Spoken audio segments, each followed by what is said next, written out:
ಸಚ್ಛಾಸ್ತ್ರೋದಿತವರ್ತ್ಮನಾ ಪದಮಿದಂ ಧ್ಯಾಯನ್ಮದಂಕಾಂಕಿತೋ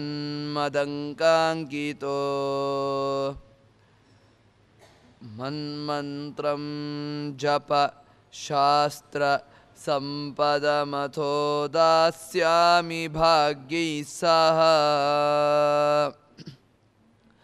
ತತ್ತತ್ವಾನ್ಯಪಿ ಬೋಧಯಾಮಿ ತದನು ಪ್ರಾಪ್ಯೋ ಮದಂಘ್ರಿರ್ಭವೇ ದಿತ್ಯಾ ಘೋಷಯತೀವ ಯಃ ಕರಚಯೈಸ್ತಂವಾಜಿ ವಕ್ತ್ರಂ ಭಜೆ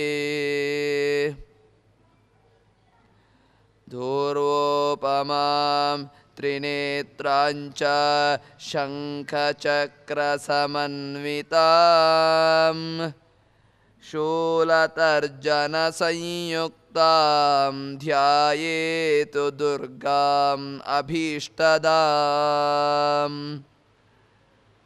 ಸತ್ಸಂಘಮಾನಸಸರೋವರಮಧ್ಯವರ್ತಿ ಕೃಷ್ಣಾಂಘ್ರಿಚಾರುಕಮಲಾರ್ಪಿತಚಿತ್ತವೃತ್ತಿಃ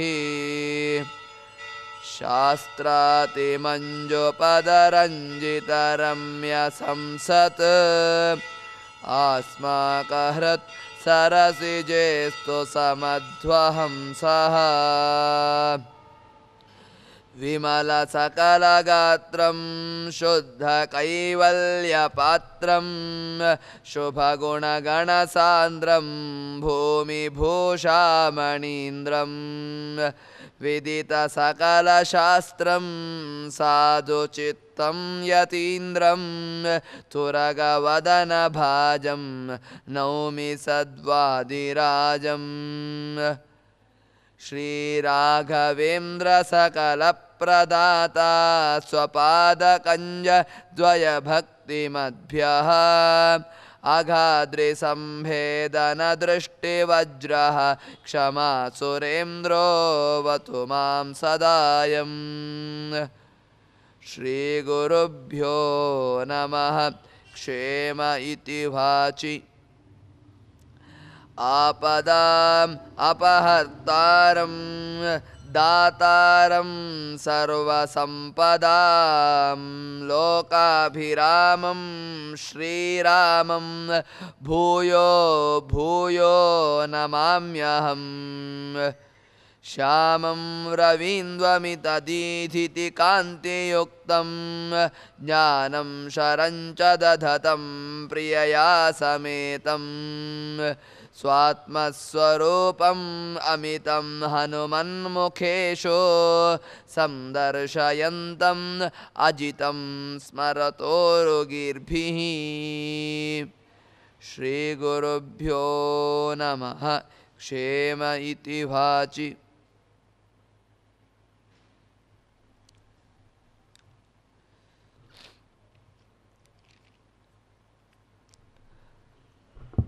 ರಾಮ ಎಷ್ಟು ಒತ್ತಾಯ ಮಾಡಿದರೂ ಕೂಡ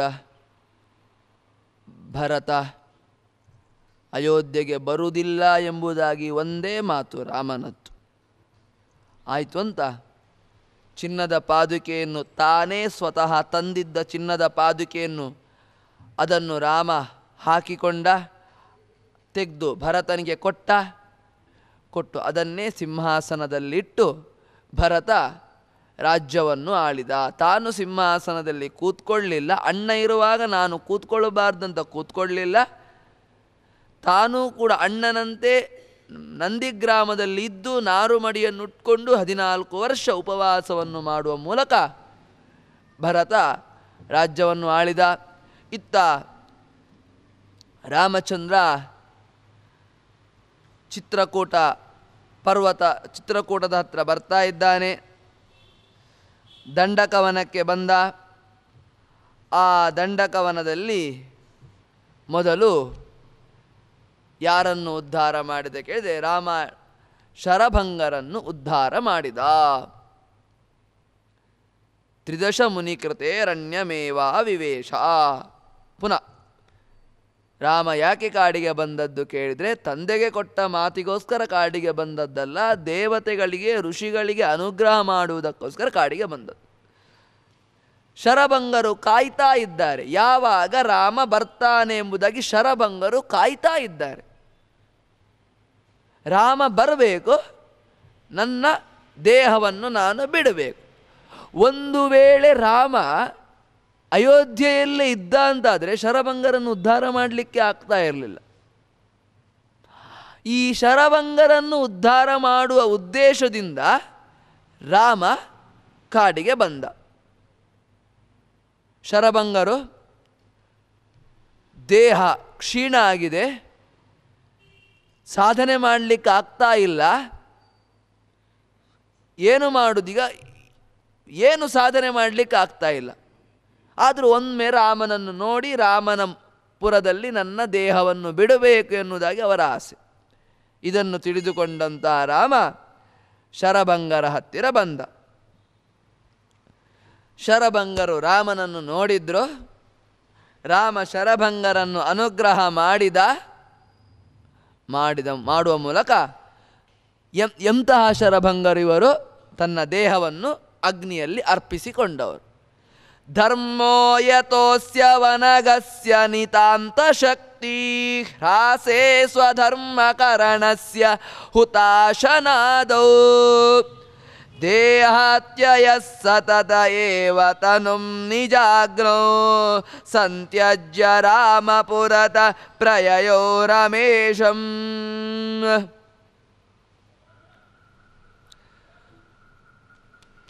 ವಾನಪ್ರಸ್ಥಾಶ್ರಮಿಗಳಿಗೆ ಸಾಧನೆ ಮಾಡಲಿಕ್ಕೆ ಆಗದ ಸಂದರ್ಭದಲ್ಲಿ ದೇಹವನ್ನು ಬಿಡಬಹುದು. ಶಾಸ್ತ್ರ ಏನು ಹೇಳ್ತದೆ ಕೇಳಿ. ಇನ್ನೊಂದು ಕಡೆ ಮತಿಪೂರ್ವಂ ದೇಹನಾಶಾತ್ ಪಾಪಂ ಮಹದವಾಪ್ಯತೆ. ಬುದ್ಧಿಪೂರ್ವಕವಾಗಿ ಯಾರು ದೇಹವನ್ನು ಅಂದರೆ ಆತ್ಮಹತ್ಯೆಯನ್ನು ಮಾಡಿಕೊಳ್ತಾನೋ ಪಾಪಂ ಮಹದವಾಪ್ಯತೆ, ತುಂಬ ಪಾಪ ಬರ್ತದೆ ಅಂತೆ. ಈ ಶರೀರ ಪಡ್ಕೊಳ್ಳಿಕ್ಕೆ ತುಂಬ ಕಷ್ಟ ಉಂಟು, ಅಷ್ಟು ಸುಲಭ ಇಲ್ಲ. ನಾವು ಹೇಳ್ಬೋದು 2 ಕಣ್ಣು 2 ಕಿವಿ 1 ಮೂಗು ಅಂತ ಹೇಳ್ಬೋದು. ಆಸ್ಪತ್ರೆಗೆ ಹೋಗಿ ಕಣ್ಣಿನ ಬೆಲೆ ಎಷ್ಟು? 1 ಕಣ್ಣಿನ ಬೆಲೆ 1 ಕೋಟಿ, ಇನ್ನೊಂದು ಕಡೆ 2 ಕೋಟಿ, 2 ಕೋಟಿ ಆಯ್ತಲ್ಲಿ. ಕಿಡ್ನಿಯ ಬೆಲೆ ಎಷ್ಟು? ಅದಕ್ಕೊಂದು ಕೋಟಿ, 2 ಕಿಡ್ನಿಯ ಕೋಟಿ, 2 ಕೋಟಿ. ಯಾರಿಗಾದರೂ ಕಿಡ್ನಿ ಹೋಗಿರ್ತದೆ, 1 ಕಿಡ್ನಿ ಕೊಡ್ತೀರಾ ಕೇಳಿದ್ರೆ ನಾವು ಕೊಡ್ತೇವಾ? ಇನ್ನೊಂದು ಕಿಡ್ನಿ ಉಂಟಲ್ವ ಕೇಳಿದೆ, ಇನ್ನೊಂದು ಕಿಡ್ನಿ ಇರಲಿ, 1 ಕಿಡ್ನಿಯನ್ನು ನಾವು ಕೊಡಲಿಕ್ಕೆ ಹೋಗುವುದಿಲ್ಲ.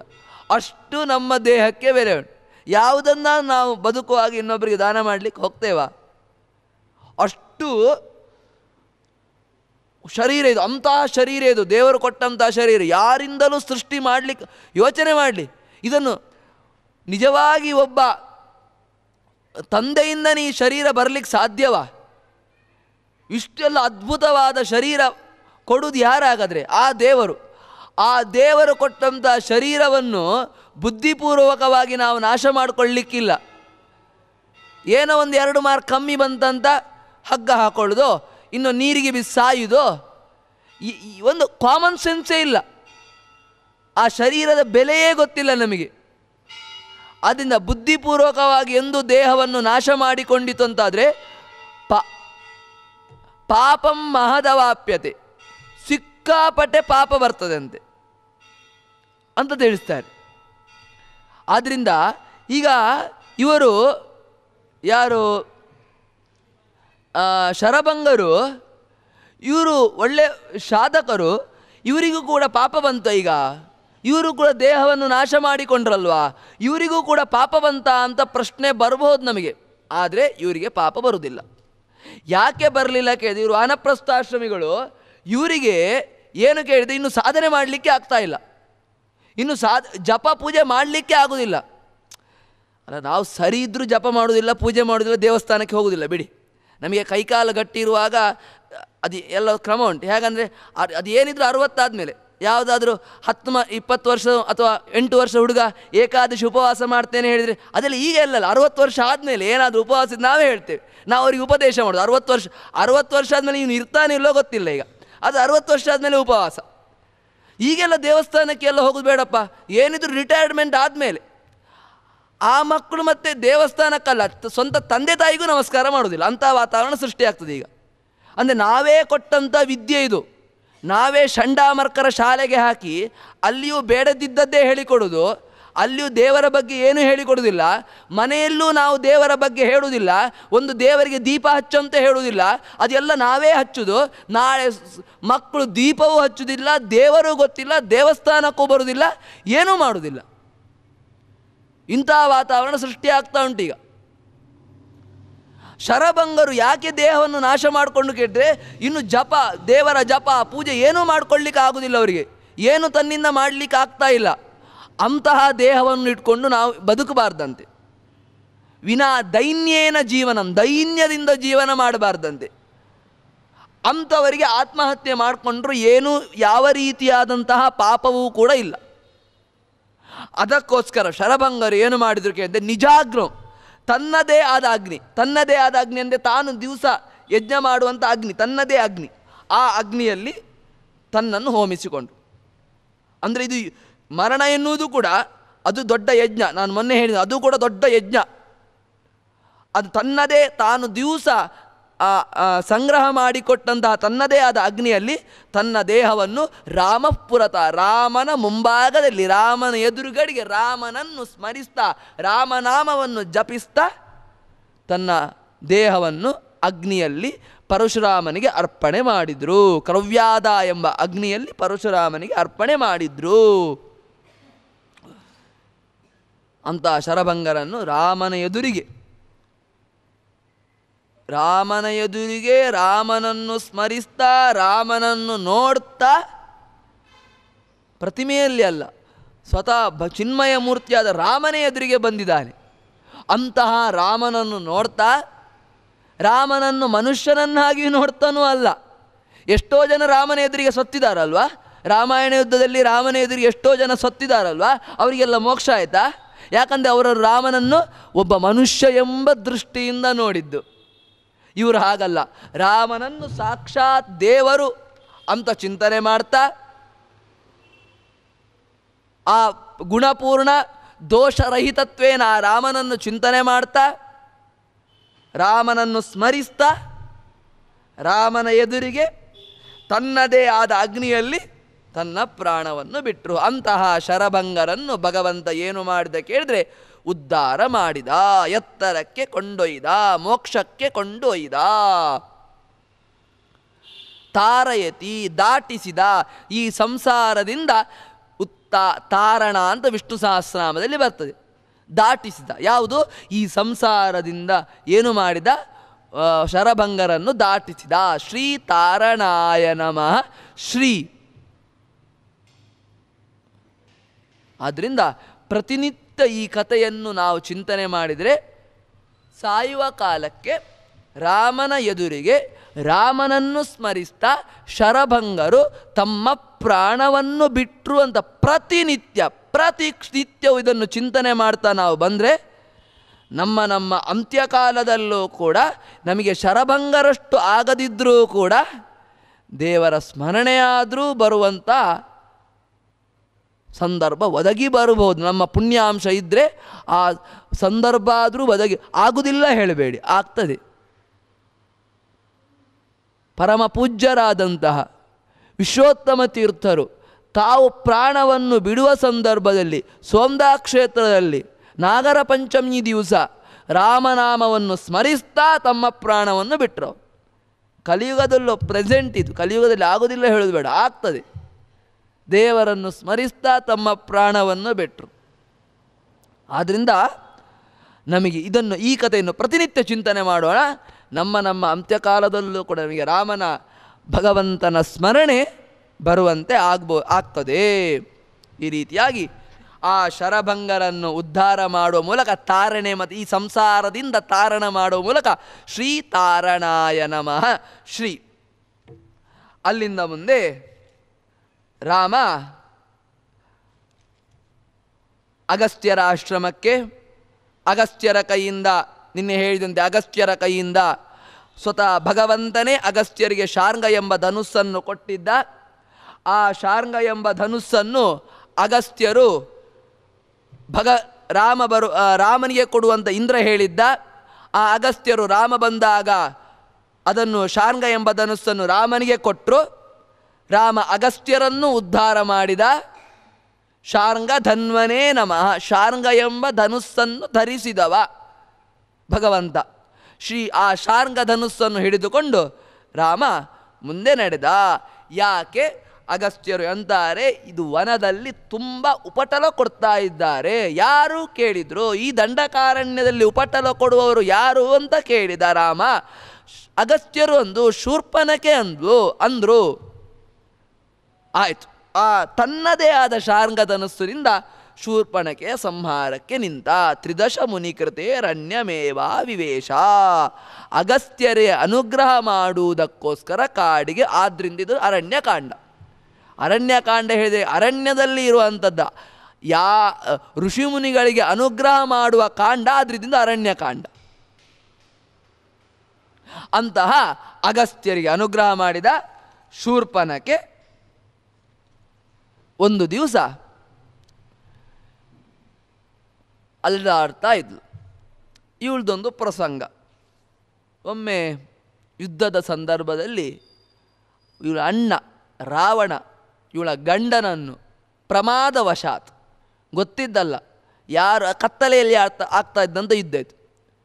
ಬೆಳಿಗ್ಗೆ ಆಗ್ತದೆ, ಟೆಸ್ಟ್ ಮ್ಯಾಚ್ ಅಲ್ಲ, ಒನ್ ಡೇ ಮ್ಯಾಚ್. ಅದು 6:30-7 ಗಂಟೆ ನಂತರ ಸೆಕೆಂಡ್ ಬ್ಯಾಟಿಂಗ್ ಶುರು ಆಗ್ತದೆ. ಆವಾಗ ನಡೀತದ್ದ ಯುದ್ಧ ಇತ್ತು. ಅದು ಏನಾಯ್ತು, ಕತ್ತಲೆ ಆಯ್ತು, ಲೈಟ್ ಹೋಯ್ತು. ಈಗ ಕೆಲವೊಮ್ಮೆ ಲೈಟ್ ಇದ್ದಕ್ಕಿಂತ ಹೋಗ್ತಾ ಅಲ್ವಾ, ಕ್ರಿಕೆಟ್ ಆಡೋದಿಲ್ಲ ಅವರು, ಯಾಕಂದ್ರೆ ಬಾಲ್ ತೋರುವುದಿಲ್ಲ ಅಂತ. ಅದೇ ರೀತಿಯಾಗಿ ಲೈಟ್ ಹೋಯ್ತು. ಲೈಟ್ ಹೋದಾಗಲೂ ಇವನು ಯುದ್ಧ ಮಾಡಿದ. ಇವನಿಗೆ ತನ್ನ ಭಾವ ಯಾರಂತ ಗೊತ್ತಾಗಲಿಲ್ಲ. ತನ್ನ ತಂಗಿಯ ಗಂಡನನ್ನೇ ಕೊಂದಾಗ. ಫಸ್ಟ್ ಇದೇನೇನು, ತಂಗಿಯ ಗಂಡ ಅಂದರೆ ಎಲ್ಲರಿಗೂ ಭಾರಿ ಪ್ರೀತಿ ಇರ್ತದೆ. ತಂಗಿಯ ಗಂಡ ಇವ ಒಬ್ಬನೇನೇನು ಇಡೀ ಚರಿತ್ರೆಯಲ್ಲಿ ತಂಗಿಯ ಗಂಡನನ್ನೇ ಕೊಂದವ. ತಂಗಿಯ ಗಂಡನನ್ನೇ ಕೊಂದುಬಿಟ್ಟ. ಇವಳು ಬಂದು ಬೊಬ್ಬೆ ಇಡ್ಲಿಕ್ಕೆ ಶುರು ಮಾಡಿ, ಅಯ್ಯೋ ಅಯ್ಯೋ ಅಯ್ಯೋ ಅಂತ ಬೊಬ್ಬೆ ಇಡ್ಲಿಕ್ಕೆ ಶುರು ಮಾಡಿದ್ರು. ಈಗ ನಾನು ಏನು ಮಾಡೋದು ಅಂತ ನೋಡಿ, ಎಂಥ ಪಾಪಿ ನೋಡಿವ. ತಾನೇನು ಮಾಡೋದು, ಸತ್ತೋಗಿದೆ, ಸಮಾಧಾನ ಮಾಡೋದು ಬಿಟ್ಟು, ನೋಡಮ್ಮ ನೀನು ಏನು ಹೆದರಬೇಡ, ನಿಂಗೆ ಯಾರು ಇಷ್ಟ ಆಗ್ತಾರೆ ಅವರನ್ನು ಮದುವೆ ಹಾಕು. ಅಲ್ಲ, ಅವ್ರು ಒಪ್ಪಲಿಲ್ಲದ ನಾನು ಹೆಡೆ ಮುಡಿ ಕಟ್ಟಿಸಿ ಆದರೂ ನಿಂಗೆ ಮದುವೆ ಮಾಡಿಸ್ತೇನೆ ಅವನನ್ನು, ನೀನೇನು ಹೆದರಬೇಡ ಅಂತಾನೆ ರಾವಣ. ಎಂಥ ದುಷ್ಟ ನೋಡಿ, ತಪ್ಪು ಮಾಡಿದ್ದಾನೆ.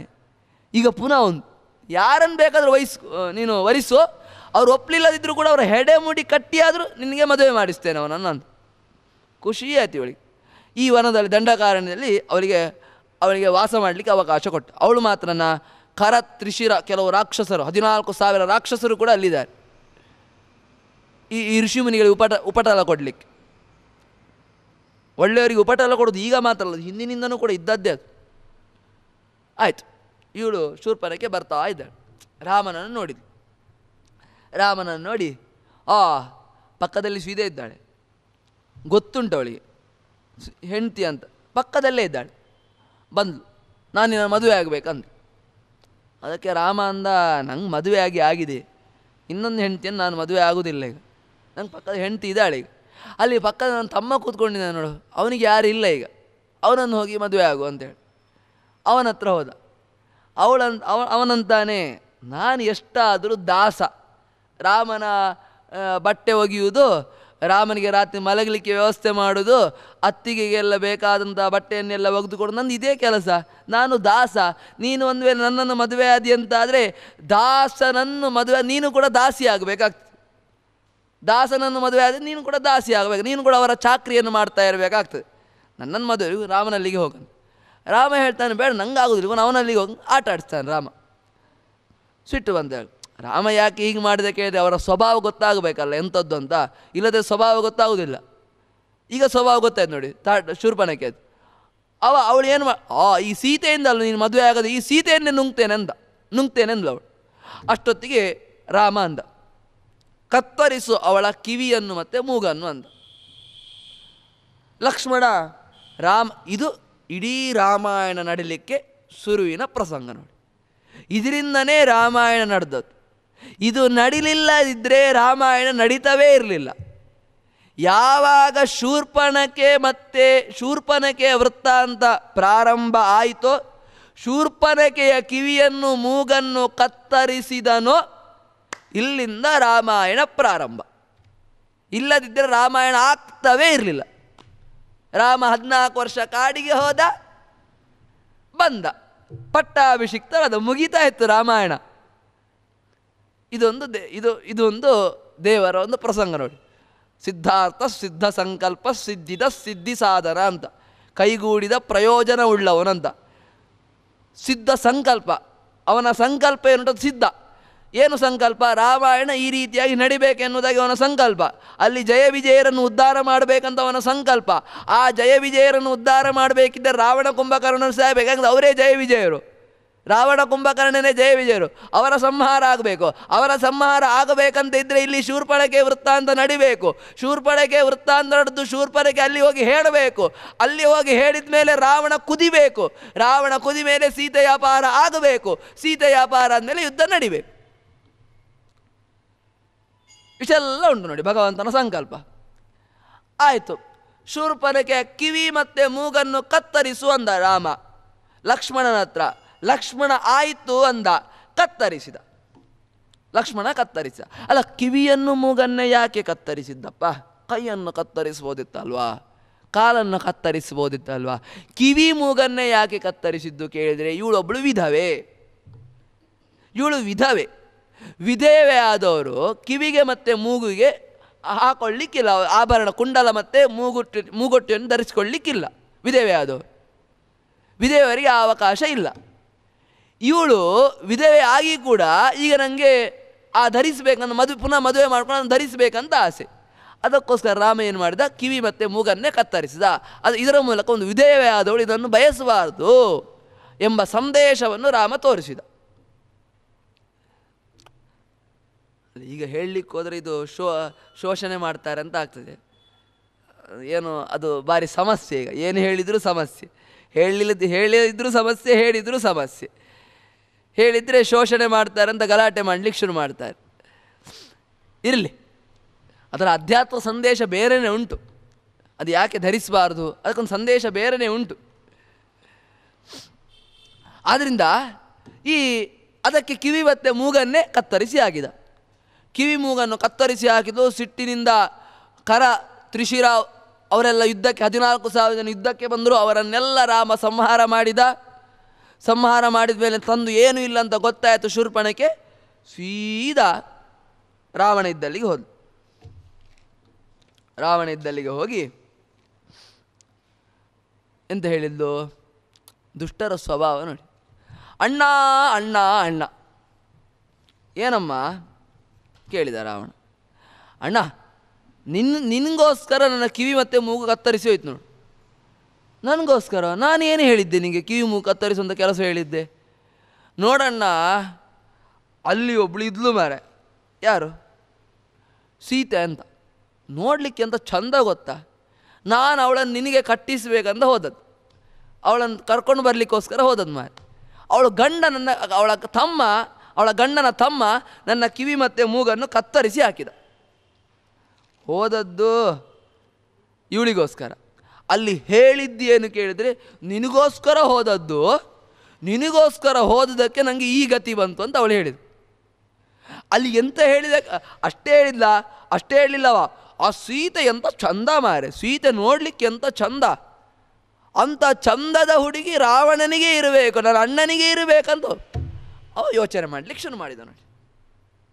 ಧ್ಯಾಯತೋ ವಿಷಯಾನ್ ಪುಂಸಃ ಸಂಗಸ್ತೆ ಶೂಪಜಾಯತೆ ಸಂಗಾ ಸಂಜಾಯತೆ ಕಾಮಃ ಕಾಮಕ್ರೋಧೋಭಿಜಾಯತೆ ಕ್ರೋಧಾದ್ಭವತಿ ಸಮ್ಮೋಹ ಸಮ್ಮೋಹ ಸ್ಮೃತಿ ವಿಭ್ರಮಃ ಸ್ಮೃತಿಭ್ರಂಶಾತ್ ಬುದ್ಧಿನಾಶಾತ್ ಪ್ರಣಶ್ಯತಿ. ಕೇವಲ ವಿಷಯ ಪದಾರ್ಥವನ್ನು ನೋಡಿದ್ರಿಂದ ನಮಗೆ ಕೆಟ್ಟ ಆಲೋಚನೆ ಬರುವುದಲ್ಲ. ಈಗ ಹೋಗುವಾಗ ನಾವೇನೋ ಕೆಟ್ಟ ದೃಶ್ಯವನ್ನು ನೋಡ್ತೇವೆ, ನಮಗೆ ಅದರಿಂದ ಏನು ಕೆಟ್ಟ ಭಾವನೆ ಬರುವುದಿಲ್ಲ. ಅದು ಮುಂದೆ ನಿಮಗೆ ಸುಂದರಕಾಂಡದಲ್ಲಿ ಹನುಮಂತನ ಚರಿತ್ರೆ ನೋಡುವಾಗ ಗೊತ್ತಾಗ್ತದೆ. ಮತ್ತೆ ಅದನ್ನು ಧ್ಯಾಯತಃ ಅದನ್ನೇ ಯೋಚನೆ ಮಾಡು. ಇವಳು ಎಂತ ಹೇಳಿದ್ರು? ಭಾರೀ ಸುರ ಸುಂದರಾಂಗಿ ಅಂತ ಹೇಳಿದ್ಲ ಇಲ್ವೋ? ಇವನು ಅದನ್ನೇ ಯೋಚನೆ ಮಾಡಲಿಕ್ಕೆ ಆ ಸೀತೆ ಹೇಗಿರ್ಬೋದು, ಸೀತೆ ಎಷ್ಟು ಚಂದ ಇರ್ಬೋದು, ಅವಳು ಆಭರಣವನ್ನು ಧರಿಸುವಾಗ ಎಷ್ಟು ಚಂದ ಇರ್ಬೋದು, ಆಭರಣವನ್ನು ಧರಿಸದೇ ಇರುವಾಗ ಎಷ್ಟು ಚಂದ ಇರ್ಬೋದು, ಎಲ್ಲವನ್ನು ಯೋಚನೆ ಮಾಡಲಿಕ್ಕೆ ಶುರು ಮಾಡಿದವ. ಅವನಿಗೇನಾಯಿತು, ಇದನ್ನೇ ಕೃಷ್ಣ ಹೇಳುದು ಭಗವದ್ಗೀತೆಯಲ್ಲಿ. ಯೋಚನೆ ಮಾಡಿದ್ರೆ ಅವನಿಗೆ ಕೆಟ್ಟ ಆಲೋಚನೆ ಬರಲಿಕ್ಕೆ ಶುರುವಾಯಿತು, ಕಾಮ ಬರಲಿಕ್ಕೆ ಶುರುವಾಯಿತು, ಕೆಟ್ಟ ಕಾಮ ಬರಲಿಕ್ಕೆ ಶುರುವಾಯಿತು. ಇದು ನೆರವೇರುವುದೇ ಇಲ್ಲ ಹೇಳುವಾಗ ಏನಾಗ್ತದೆ ಮನುಷ್ಯನಿಗೆ, ನಮ್ಮ ಇಚ್ಛೆ ನಾವು ಹೇಳಿದ್ದು ಆಗುವುದಿಲ್ಲ ಹೇಳುವಾಗ ನಮಗೆ ಕ್ರೋಧ ಬರುವುದು. ನಾವು ಹೇಳಿದ್ದು ಆಗುವುದಿಲ್ಲ ಅಂತ ಹೇಳುವಾಗ ನಮಗೆ ಕ್ರೋಧ. ನೀವು ಎಲ್ಲಿಯೇ ಬೇಕಾ ಸಿಟ್ಟಿಯೇ ನೋಡಿಬೇಕಾದ್ರೆ, ನಾವು ಹೇಳಿದ್ದು ನಡಿಲಿಲ್ವಾ ನಮಗೆ ಸಿಟ್ಟು ಬರಲಿಕ್ಕೆ ಶುರು ಆಗ್ತದೆ. ನಾವು ಹೇಳಿದ್ದೇ ಆಗಬೇಕು ನಮಗೆ, ಬೇರೆಯವರು ಆಗೋದೇ ಇಲ್ಲ. ಕ್ರೋಧ ಬಂತ, ಮೋಹ ಬಂತ, ಅದರಲ್ಲಿ ಮೋಹ ಬಂತ, ಸ್ಮೃತಿ ವಿಭ್ರಮ, ಬುದ್ಧಿ ವಿಭ್ರಮ ಎಲ್ಲ ಆಚೀಚೆ ಆಗಲಿ ಶುರು ಆಯಿತು. ಸ್ಮೃತಿಭ್ರಂಶಾತ್ ಬುದ್ಧಿನಾಶ, ಸ್ಮೃತಿಭ್ರಂಶ ಆಯ್ತಾ ಬುದ್ಧಿ ನಾಶ ಆಗಿ ಹೋಗ್ತದೆ, ಬುದ್ಧಿನಾಶತ್ ಪ್ರಣಶ್ಯ. ಮತ್ತು ಏನು ಮಾಡಬೇಕು ಎಂತ ಮಾಡಬೇಕು ಗೊತ್ತಾಗದೆ ಅವನು ಹಾಳಾಗೇ ಹೋಗ್ತಾನೆ. ಇಡೀ ಇದರಿಂದ ಒಂದು ಕೆಟ್ಟ ಕಾಮವನ್ನು ಯೋಚನೆ ಅದನ್ನೇ ಮೆಲುಕು ಹಾಕುವುದರಿಂದ ಕೆಟ್ಟ ಆಲೋಚನೆ ಬಂತು, ಅದು ನೆರವೇರುವುದಿಲ್ಲ ಹೇಳುವ ಕ್ರೋಧ ಬಂತು, ಕ್ರೋಧದಿಂದ ಸ್ಮೃತಿ ವಿಭ್ರಮಣೆ ಆಯಿತು, ಸ್ಮೃತಿ ವಿಭ್ರಮದಿಂದ ಬುದ್ಧಿ ನಾಶ ಆಯಿತು, ಬುದ್ಧಿನಾಶದಿಂದ ಪೂರ್ತಿ ನಾಶ ಆಗಿ ಹೋದ. ಬುದ್ಧಿನಾಶಾತ್ ಪ್ರಣಶ್ಯತೆ, ಬುದ್ಧಿನಾಶ ಆಯಿತಾ ಮತ್ತೆ ಹೋದ ಅಂತಾನೆ. ಮತ್ತು ಏನು ಮಾಡಬೇಕಂತಲೂ ಅವನಿಗೆ ಗೊತ್ತಾಗಲಿಲ್ಲ, ತಾವು ಹೇಳಿದ್ದೇ ಹೇಳಿದ್ದು. ಈ ರೀತಿಯಾಗಿ ರಾವಣನಿಗೆ ಕೂಡ ಆಯ್ತು ನೋಡಿ. ಆಯಿತು, ರಾವಣನಿಗೆ ಹೀಗೆ ಆಯಿತು. ರಾವಣಿಗೆ ಹೀಗಾದ ತಕ್ಷಣ ರಾವಣ ಏನು ಮಾಡಿದ ಕೇಳಿದರೆ, ಸೀದಾ ಮಾರೀಚನ ಹತ್ರ ಹೋದ. ಅವ ಎಲ್ಲಿದ್ದ, ಹಿಂದೆ ಗೋಕರ್ಣದಲ್ಲಿ ರಾಮ ಬೀಳಿಸಿದ್ದ ಅವನನ್ನು. ಸೀದಾ ಅಲ್ಲಿಗೆ ಹೋದ.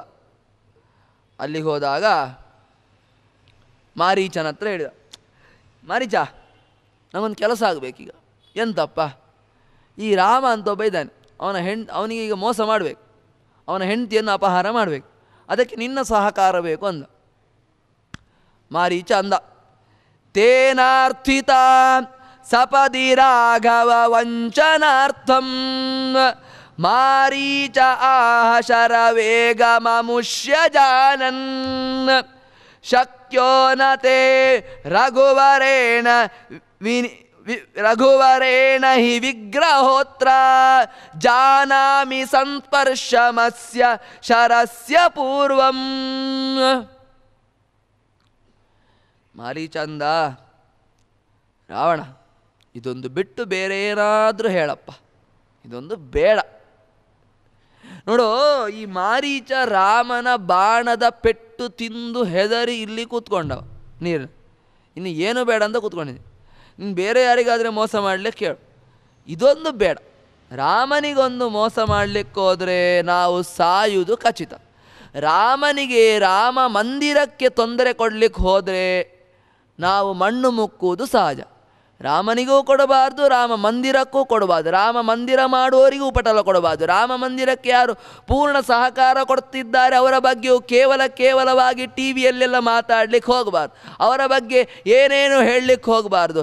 ಏನೋ ಒಳ್ಳೆಯದಾಗಲಿ, ಏನೋ ಎಲೆಕ್ಷನಲ್ಲಿ ವಿನ್ನಾಗಲಿ ಅಂತ ರಾಮ ಮಂದಿರಕ್ಕೆ ಸಪೋರ್ಟ್ ಕೊಡ್ತಾ ಇದ್ದಾರೆ ಅಂತ ಏನೇನು ಅವರ ಬಗ್ಗೆ ಇಲ್ಲ ಸಲ್ಲದ ಅಪವಾದವನ್ನು ಹಾಕಬಾರ್ದು. ಹಾಕಿದ್ರ ಮಾರೀಚನಿಗೆ ರಾವಣನಿಗೆ ಯಾವ ಗತಿಯಾಯಿತು ಅದೇ ಗತಿಯಾಗುವುದು ನಮಗೂ ಕೂಡ.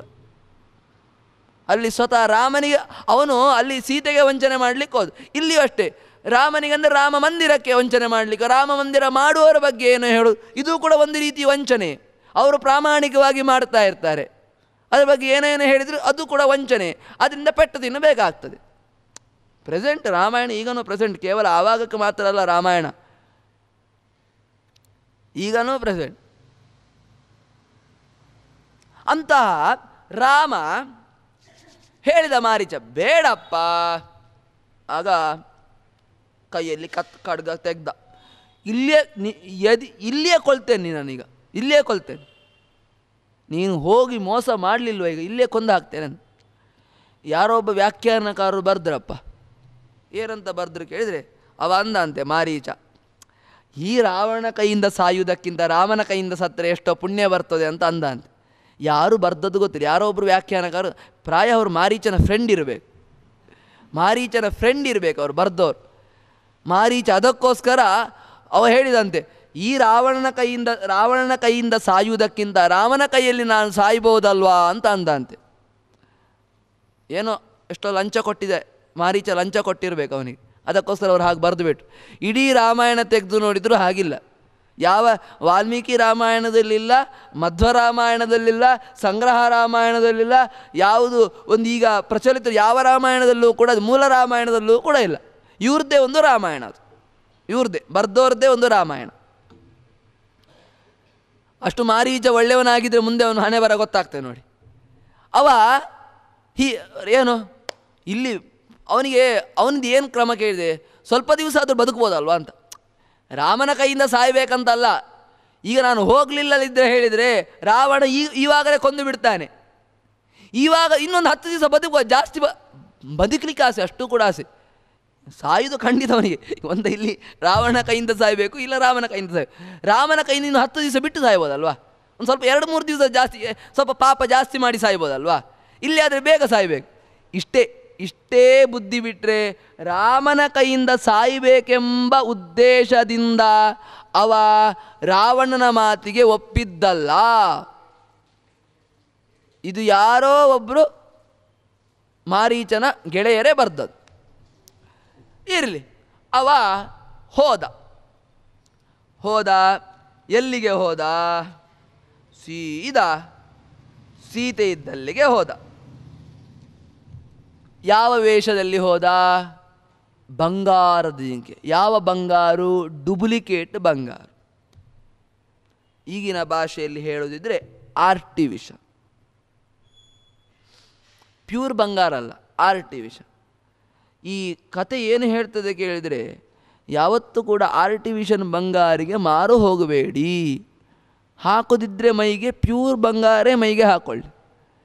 ಯಾವುದು 10 ರೂಪಾಯಿ ಅಂಗಡಿಯಲ್ಲಿ ತಗೊಂಡ ಬಂಗಾರನ್ನು ಕಿವಿಗಾಗಲಿ ಸೊಂಟಕ್ಕಾಗಲಿ ಎಲ್ಲ ಹಾಕೊಳ್ಳಿಕ್ಕೆ ಹೋಗಬೇಡಿ. ಹಾಕೊಂಡ್ರ ಸೀತೆ ಥರ ಮೋಸ ಹೋಗ್ತೀರಿ. ಸೀತೆ ಹೇಗೆ ಮೋಸ ಹೋದ್ಲು ಆರ್ಟಿಫಿಷಿಯಲ್ ಸೀತೆ ಲಕ್ಷ್ಮೀದೇವಿ. ಲೌಕಿಕ ದೃಷ್ಟಿಯಿಂದ ನಾನು ಮಾತಾಡ್ತಾ ಇರೋದು, ನಿಮ್ಮ ದೃಷ್ಟಿಯಿಂದ ನಾನು ಹೇಳ್ತಾ ಇರೋದು. ಲೌಕಿಕ ಆರ್ಟಿಫಿಷಿಯಲ್ ಬಂಗಾರ ಹಾಕೊಂಡ್ರ ಸೀತೆ ಹೇಗೆ ಆರ್ಟಿಫಿಷಿಯಲ್ ಬಂಗಾರ ಹೋಗಿ ಮೋಸ ಹೋದ್ಲು, ಅದರಿಂದ ತುಂಬ ನೋವನ್ನು ಅನುಭವಿಸಿದ್ಲು, ಅದೇ ರೀತಿಯಾಗಿ ನೀವು ಕೂಡ ಆರ್ಟಿಫಿಷಿಯಲ್ ಬಂಗಾರ ಹಾಕ್ಕೊಂಡು ನೋವನ್ನು ಅನುಭವಿಸಬೇಕಾಗ್ತದೆ. ಹಾಕೋದಿದ್ದರೆ ಪ್ಯೂರ್ ಬಂಗಾರವನ್ನೇ ಹಾಕಿ ಎಂಬ ಸಂದೇಶವನ್ನು ರಾಮಾಯಣ ನಮಗೆ ತಿಳಿಸ್ತಾ ಉಂಟು. ನೋಡಿದ್ಲು ಅದು ಬೇಕಂದ್ಲು. ರಾಮ ಅಂದ ಬೇಡಮ್ಮ, ಅದು ಪ್ಯೂರ್ ಅಲ್ಲ. ಇವಳು ಹಠ ಮಾಡಿದ್ಲು, ಅದು ಪ್ಯೂರ್ ಆಗಲಿ ಬಿಡಲಿ, ನಂಗೆ ಅದು ಬೇಕೇ ಬೇಕು ಅಂದ್ಲು. ಅದಕ್ಕೆ ರಾಮ ಅಂದ ಸರಿಯಾಗಿ ಯೋಚನೆ ಮಾಡಮ್ಮ, ಬೇಡ, ಅದು ಹಠ ಮಾಡಿದ್ಲು. ನಂಗೆ ಅದು ಕೊಂದಾದರೂ ನೀವು ತನ್ನಿ, ಅವಳು ಅದರ ಚರ್ಮ ಆದರೂ ನಂಗೆ ಬೇಕಂದ್ಳು ಸೀತೆ. ಆಯಿತು ಅಂದ ರಾಮ. ಹೆಂಡತಿ ಜಾಸ್ತಿ ಹಠ ಮಾಡುವ ಗಂಡ ಆದರೂ ಏನು ಮಾಡೋದು, ಮತ್ತೆ ಏನಾದರೂ ಮಾಡಬೇಕಲ್ಲ ಈಗ. ಆಯಿತು ಅಂತ ಹೋದ. ರಾಮ ಬರುವಾಗ ಅದು ಓಡ್ಲಿಕ್ಕೆ ಶುರು ಮಾಡಿತು. ರಾಮವೂ ಕೂಡ ಅದರ ಹಿಂದೆ ಓಡ್ಲಿಕ್ಕೆ ಶುರು ಮಾಡಿದ. ರಾಮ ಅದು ಓಡ್ತಾ ಇರುವಾಗ ಬಾಣವನ್ನು ಪ್ರಯೋಗ ಮಾಡಿದ. ರಾಮ ಬಾಣ ಪ್ರಯೋಗ ಮಾಡಿದಾಗ ಇವ ನಿಜವಾಗಿ ಒಳ್ಳೆಯವನೇ ಆಗಿದ್ದರೆ ರಾಮನ ಕೈಯಿಂದನೇ ನಾನು ಸಾಯಬೇಕು ಅಂತ ಇವನ ಮನಸ್ಸಿನಲ್ಲಿ ಯೋಚನೆ ಇದ್ದಿದ್ರೆ ಇವ ರಾಮ ಅಂತ ಹೇಳಿ ಸಾಯ್ತಾ ಇದ್ದ. ಈ ಪುಣ್ಯಾತ್ಮ ಏನು ಹೇಳಿ ಸತ್ತ ಕೇಳಿದ್ರೆ, ಹಾ ಲಕ್ಷ್ಮಣ, ಹಾ ಸೀತೆ ಅಂತ ಹೇಳಿ ಪ್ರಾಣ ಬಿಟ್ಟ. ಇಲ್ಲಿ ಸಾಯುವ ಕಾಲಕ್ಕೂ ಇವನ ಮನಸ್ಸು ಚೇಂಜ್ ಆಗಲಿಲ್ಲ. ಕೆಟ್ಟವರು ಎಂಥದೇ ನೀವು ತಿಪ್ಪರ್ಲಾಗ ಹಾಕಿ ಅವರು ಬದಲಾಗುವುದೇ ಇಲ್ಲ. ತಪ್ಪಿಯೂ ರಾಮ ಮಂದಿರಕ್ಕೆ ಅವರು ಸಪೋರ್ಟ್ ಮಾಡೋದಿಲ್ಲ, ಎಲ್ಲಿಯಾದರೂ ಬೇರೆಯವರು ಓಟ್ ಹೋದರೆ ಅಂತ. ಹಾಗೆ ತಪ್ಪಿಯು. ಆದ್ದರಿಂದ ಇವರು ಸಾಯುವಾಗನೂ ಕೂಡ ಈ ಪುಣ್ಯಾತ್ಮ ಇವ ಒಳ್ಳೆಯವನಾಗಿದ್ದರೆ ರಾಮ ಅಂತ ಹೇಳಿ ಸಾಯಬೇಕಾ ಬೇಡವಾ? ಇವ ರಾಮ ಅಂತ ಹೇಳಿ ಸತ್ನ. ಇವ ಹೇಗೆ ಸತ್ತ ಕೇಳಿದರೆ ಪುಣ್ಯಾತ್ಮ ಹಾ ಸೀತೆ. ಸಾಯುವ ಕಾಲಕ್ಕೆ ದುಡ್ಡಿದ್ದೇ ಯೋಚನೆ ಇವನಿಗೆ. ಸೀತೆ ಅಂದರೆ ಯಾರು? ಲಕ್ಷ್ಮಿ. ಸಾಯುವ ಕಾಲಕ್ಕೂ ದುಡ್ಡಿದ್ದೇ ಯೋಚನೆ. ಸಾಯುವ ಕಾಲಿಗೆ ದುಡ್ಡಿನ ಯೋಚನೆ ಮಾಡಿ ಸಾಯಬೇಡಿ. ಅಯ್ಯೋ ನಾನು ಎಷ್ಟು ಹಣ ಮಾಡಿಟ್ಟೆ, ನನ್ನ ಮಕ್ಕಳಿಗೆ ಎಷ್ಟು ಮಾಡಿ, ಅದನ್ನೆಲ್ಲ ಯೋಚನೆ ಮಾಡಿ ಸಾಯಬೇಡಿ. ಸಾಯುವ ಕಾಲಕ್ಕೆ ದೇವರ ಸ್ಮರಣೆ ಮಾಡಿ ಸಾಯಿರಿ ಅಂತ ರಾಮಾಯಣ ನಮಗೆ ತಿಳಿಸಿಕೊಡ್ತಾ ಉಂಟು. ಇವ ಸಾಯುವ ಕಾಲಕ್ಕೆ ದುಡ್ಡಿದ್ದೇ ಯೋಚನೆ ಇವರಿಗೆ. ಹಾ ಸೀತೆ ಅಂದ, ಮತ್ತೆ ಹಾ ಲಕ್ಷ್ಮಣ ಅಂದ. ಲಕ್ಷ್ಮಣ ಯಾರು? ಜೀವಸ್ವರೂಪ, ಇದೊಂದು ಜೀವ ಅಂದರೆ ನನಗೆ ಜೀವರ ಬಗ್ಗೆ ಯೋಚನೆ ಮಾಡಿ ಸಾಯಬಾರ್ದು. ನಾವು ಯಾರ ಬಗ್ಗೆ ಯೋಚನೆ ಮಾಡಿ ಸಾಯಬೇಕು? ದೇವನ ಬಗ್ಗೆ ಯೋಚನೆ ಮಾಡಿ ಸಾಯಬೇಕು. ಇವ ಒಂದು ಜೀವನ ಬಗ್ಗೆ ಯೋಚನೆ ಮಾಡಿ ಸತ್ತ, ದುಡ್ಡಿನ ಬಗ್ಗೆ ಯೋಚನೆ ಮಾಡಿ ಸತ್ತ. ಇವ ಒಳ್ಳೆಯವನ? ಇವನಿಗೆ ಏನಾದರೂ ರಾಮನ ಮೇಲೆ ಗೌರವ ಉಂಟಾ? ಈ ರಾಮಾಯಣವನ್ನು ಪೂರ್ತಿ ನೋಡದೆ ರಾಮಾಯಣ ಬಗ್ಗೆ ಏನೇನೋ ವ್ಯಾಖ್ಯಾನ ಮಾಡಲಿಕ್ಕೆ ಶುರು ಮಾಡ್ತಾರೆ. ಮಾರೀಚನಿಗೂ ಕೂಡ ರಾಮನ ಕೈ ಸಾಯಬೇಕಂತ ಆಸೆ ಇತ್ತು ಅಂತ. ಇರಲಿಲ್ಲ, ಚೂರೇ ಇರಲಿಲ್ಲ, ಸತ್ತ. ಅಲ್ಲ, ಸತ್ತಾಗ ಇತ್ತ ಸೀತಾದೇವಿ ಅವಳಿಗೆ ಭಯ ಆಗಲಿ ಶುರುವಾಯಿತು. ಲಕ್ಷ್ಮಣ, ನಿನ್ನ ಅಣ್ಣನಿಗೆ ಏನೋ ಆಗಿರಬೇಕು ಅಂದು. ಲಕ್ಷ್ಮಣ ಅಂದ, ನನ್ನ ಅಣ್ಣನಿಗೆ ಏನೂ ಆಗಿರಲಿಕ್ಕೆ ಸಾಧ್ಯ ಇಲ್ಲ ಅಂದ. ಇದು ಅಣ್ಣನ ಸ್ವರ ಅಲ್ಲ. ಅಣ್ಣನ ಸ್ವರದಲ್ಲೇ ಆ ರಾಕ್ಷಸ ಕೂಗ್ತಾ ಇರುವಂಥ ಸ್ವರ. ಇದು ಅಣ್ಣನ ಸ್ವರ ಅಲ್ಲ. ನಮ್ಮನ್ನು ಮೋಸ ಮಾಡಲಿಕ್ಕೆ ಯಾರೋ ಹೀಗೆ ಮಾಡ್ತಾ ಇದ್ದಾರೆ ಅಂದ. ಇವಳು ಒಪ್ಪುವುದಿಲ್ಲ. ಎಷ್ಟು ಹೇಳಿದ್ರು ಇವಳು ಒಪ್ಪುವುದಿಲ್ಲ. ಕಡೆಗೆ ಕಠೋರವಾದ ಮಾತಿನಿಂದ, ನೀನು ನನ್ನನ್ನೇ ಬಯಸಲಿಕ್ಕೆ ಇಲ್ಲಿ ಬಂದಿ ಅಂತ ಆ ರೀತಿಯ ಕಠೋರವಾಗಿ ಸೀತೆ ಮಾತಾಡಿ ಅಲ್ಲಿಂದ, ಆಗ ಲಕ್ಷ್ಮಣನಿಗೆ ತುಂಬ ಬೇಜಾರಾಗಿ ಅಲ್ಲಿಂದ ಸೀದಾ ಹೋಗ್ತಾನೆ. ಅತ್ತಿಗೆ ಜಾಗರೂಕರಾಗಿ ಇರಿ ಅಂತ ಸೀದಾ ಹೇಳ್ತಾರೆ, ಹೊರತು ಲಕ್ಷ್ಮಣ ರೇಖೆ ಹಾಕಿ ಹೋಗುವುದಿಲ್ಲ.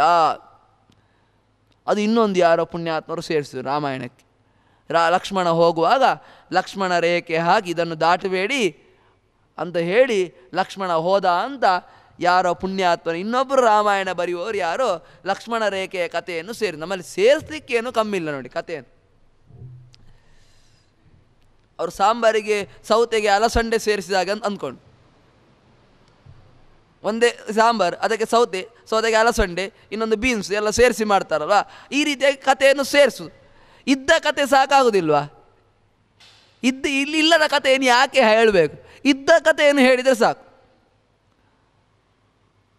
ಕನಕದಾಸರಿಗೆ ಕೃಷ್ಣ ದರ್ಶನ ಕೊಟ್ಟ ಅಂತ ಹೇಳಿದರೆ ಸಾಕು. ಒಂದು ಭೂಕಂಪ ಆಯಿತು, ಕನಕದಾಸ ಕೃಷ್ಣ ದರ್ಶನ ಕೊಟ್ಟ ಅಂತ ಹೇಳಿದರೆ ಸಾಕು. ಅದು ಬಿದ್ದು ಕೃಷ್ಣ ತಿರುಗಿದ ಅಂತ ಯಾಕೆ ಹೇಳಬೇಕು? ಯಾವ ಕತೆ ಉಂಟು ಅದನ್ನು ಹೇಳಿದರೆ ಸಾಕು. ಇಲ್ಲದ ಕಥೆಯನ್ನು ಹೇಳಬೇಕು, ದೇವರನ್ನು ದೊಡ್ಡದಾಗಿ ಮಾಡಬೇಕಂತೇನಿಲ್ಲ. ಲಕ್ಷ್ಮಣ ರೇಖೆ ಹಾಕಿ ಹೋದ ಅಂತ ಯಾರೋ ಬರೆದ್ರು. ಲಕ್ಷ್ಮಣ ರೇಖೆ ಎನ್ನುವುದು ರಾಮಾಯಣದಲ್ಲಿ ಇಲ್ಲ, ಯಾವ ರಾಮಾಯಣದಲ್ಲೂ ಕೂಡ ಇಲ್ಲ.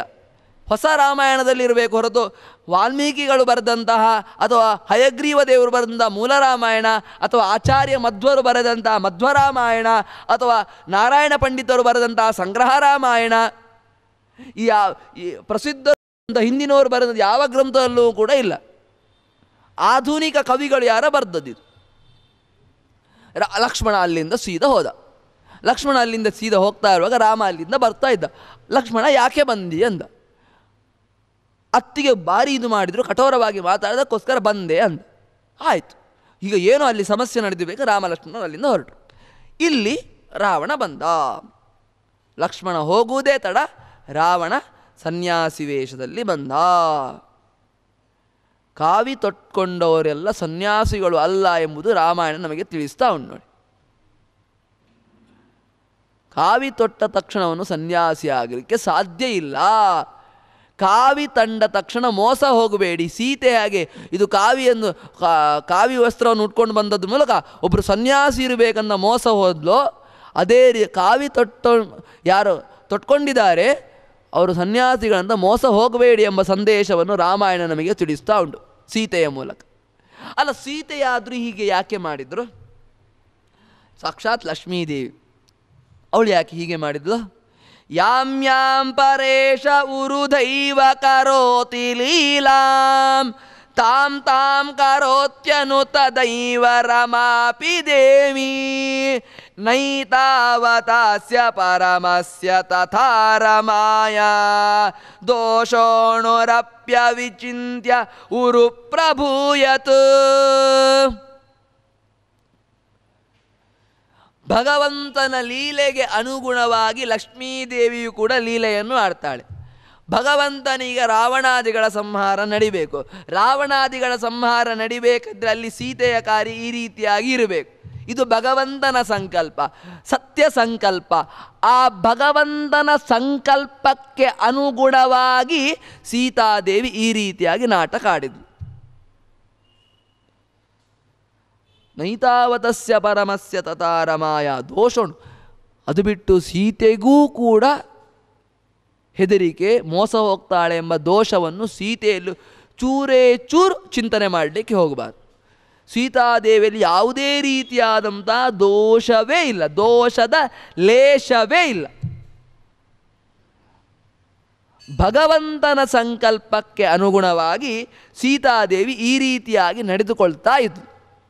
ನಡೆದುಕೊಂಡ್ಳು. ಅದರಿಂದ ಸೀತೆಯ ಬಗ್ಗೆ ದೋಷವನ್ನು ಚಿಂತನೆ ಮಾಡಲಿಕ್ಕೆ ಹೋಗಬೇಡಿ ಅಂತ ಹೇಳ್ತಾರೆ. ಅಂತಹ ಸೀತೆಯ ಸಮೀಪಕ್ಕೆ ರಾವಣ ಬಂದ. ರಾವಣ ಬರುವ ಹೊತ್ತಿಗೆ ರಾವಣ ಅಂದುಕೊಂಡ, ನಾನು ರಾಮನಿಗೆ ಟೊಪ್ಪಿ ಹಾಕಿದೆ, ಸೀತೆಗೆ ಟೊಪ್ಪಿ ಹಾಕಿದೆ ಅಂತ ರಾವಣ ಅಂದ್ಕೊಂಡ. ಈ ರಾವಣನಿಗೆ ಟೊಪ್ಪಿ ಹಾಕಲಿಕ್ಕೆ ದೇವತೆಗಳಿದ್ದಾರೆ. ಇವ ಟೊಪ್ಪಿ ಹಾಕಿದೆ ಅಂತ ಇವ ಅಂದ್ಕೊಂಡದ್ದು.